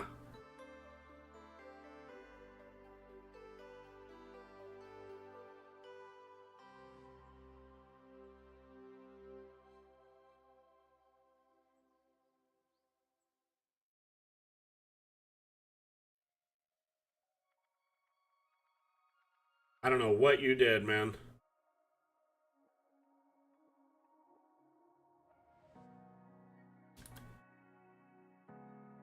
Pretty much, I think the one major lesson in almost any show with magic is if you use it inappropriately, it'll bite you in the ass. So, yeah, I think I'm gonna do that. Merlin, he's well aware that his magic can cause a lot of problems, and there's also the opposite end of the spectrum, which is, you know, people who use their magic very poorly or for poor reasons. But yeah, no, like I get the aesthetic of playing your like your wizard is like they can barely lift a rock. But at the same time, they are like supposed to be the paragon of like survivability with all of their spells and problem solving, you know, and yet they can like die from a stiffed wind. Anyway, I like the idea of a wizard getting on his hands and knees, gardening a little bit, you know, tilling the earth, being a little bit productive and doing things with his own hands, maybe for the satisfaction, or just because he could use a good day's work.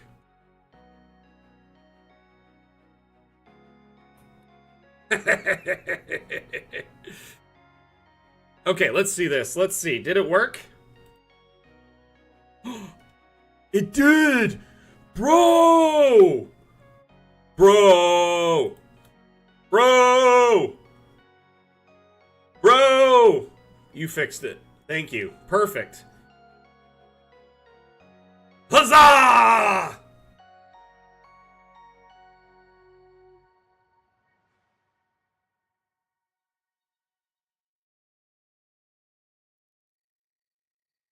We did it! We did it! We did it! Hooray! Yeah, we did it.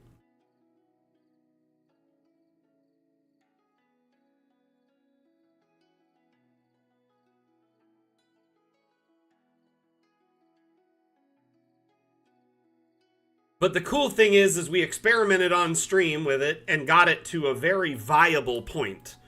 So, I mean, it went from like, it's good to, oh my gosh, it is perfect now. So thank you for experimenting with it with me here and like playing around and getting it working just right.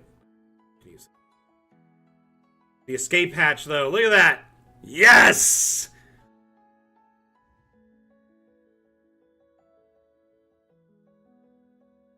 Would you look at that? Just look at it. Look at it.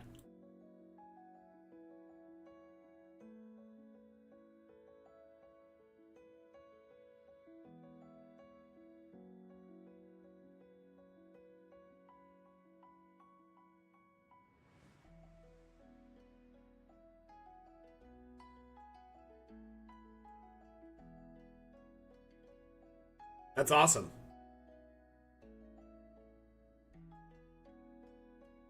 Wait, for some reason, Seisu, I thought you don't play D&D. Thought you were too cool.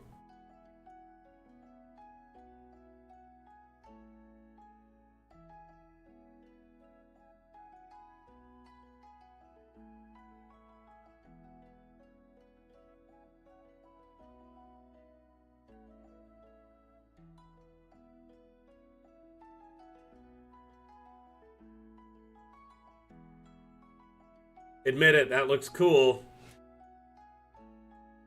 Except for the trees bleeding through here.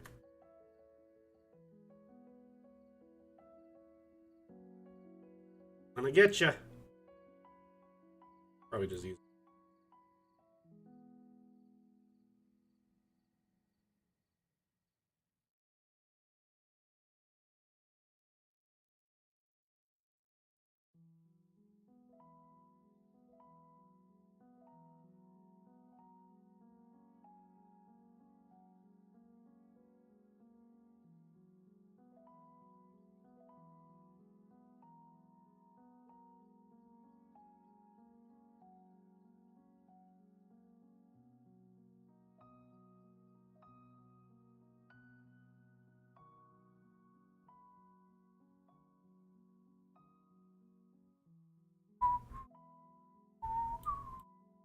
Okay. Certain rock I'm looking for here.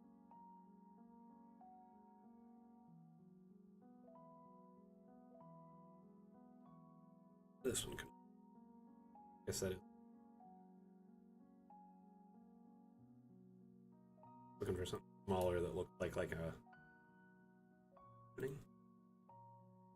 You have the arches, right? They work pretty good.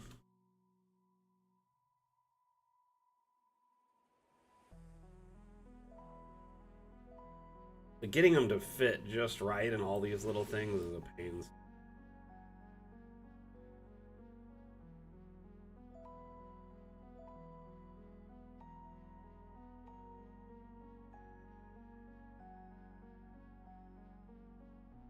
More or less just kind of filling the space up to make it look more natural.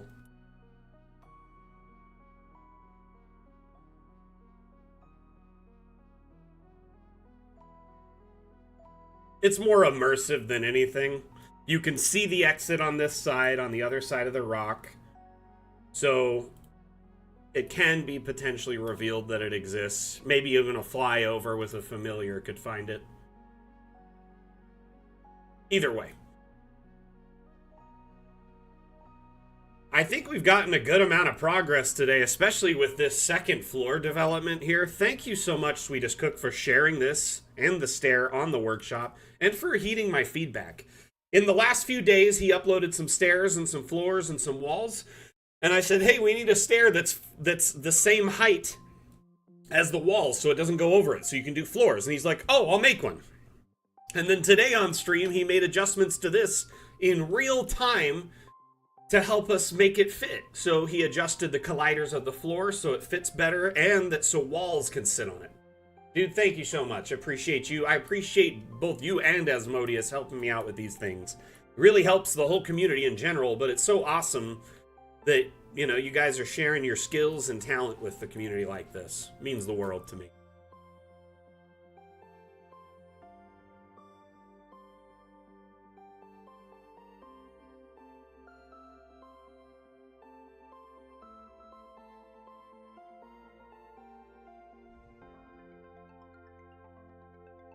Not gonna lie, that looks cool.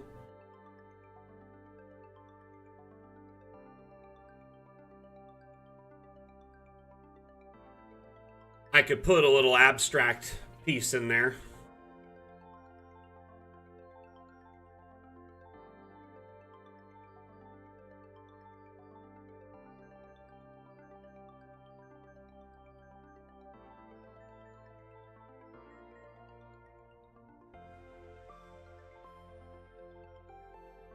That's really cool. I love it.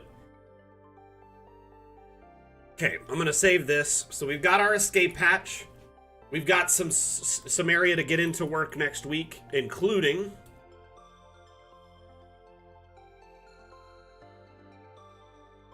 the garden, right? And kind of decorating this outer area. And then the second, third, and possibly fourth floor. I'm thinking the observatory would be on the fourth floor. Now, Asmodeus, you suggested the observatory, but I have one suggestion to go with it.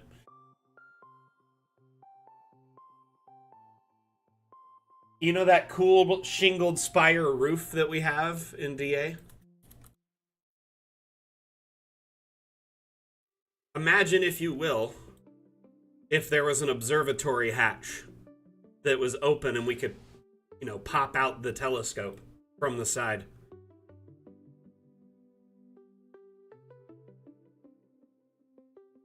Throwing that out there. Anyway.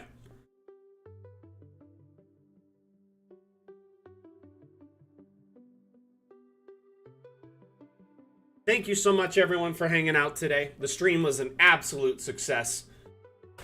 Over 500 people came through the stream today across, you know, the various platforms that we can actually track, which is very impressive. I appreciate everyone who supports the streams, supports our various community initiatives.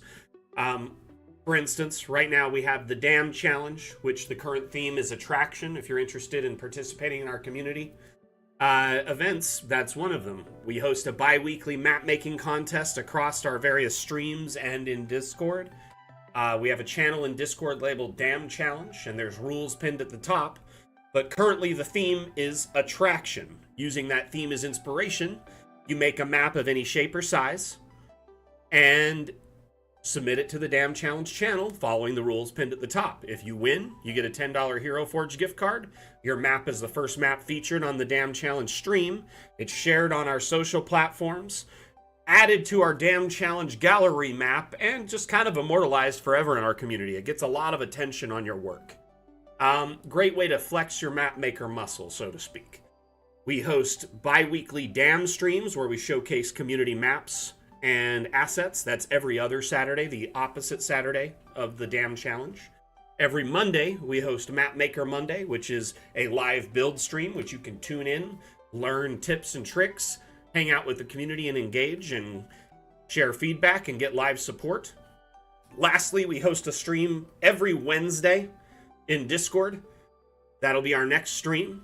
It's only in Discord, it's exclusive there, and it's called Office Hours. We have a stage in our Discord called Dungeon Alchemist HQ. That's where we host it.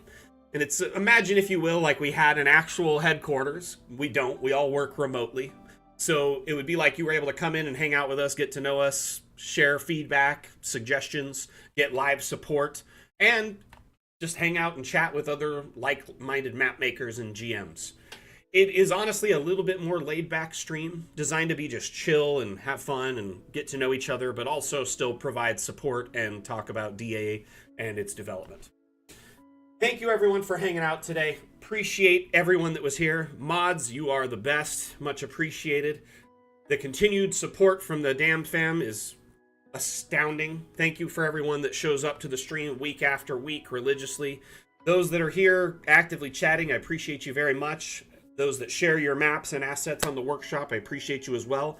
And those that are here actively just helping us boost those numbers, whether you're just lurking or dropping in to, boost those that visibility for Dungeon Alchemist as a whole.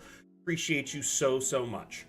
Again, my name is Mac. I'm the community manager for Dungeon Alchemist. Dungeon Alchemist is an AI-powered map-making utility available on Steam. I will see you all next time I give a damn. Mac out. Bye.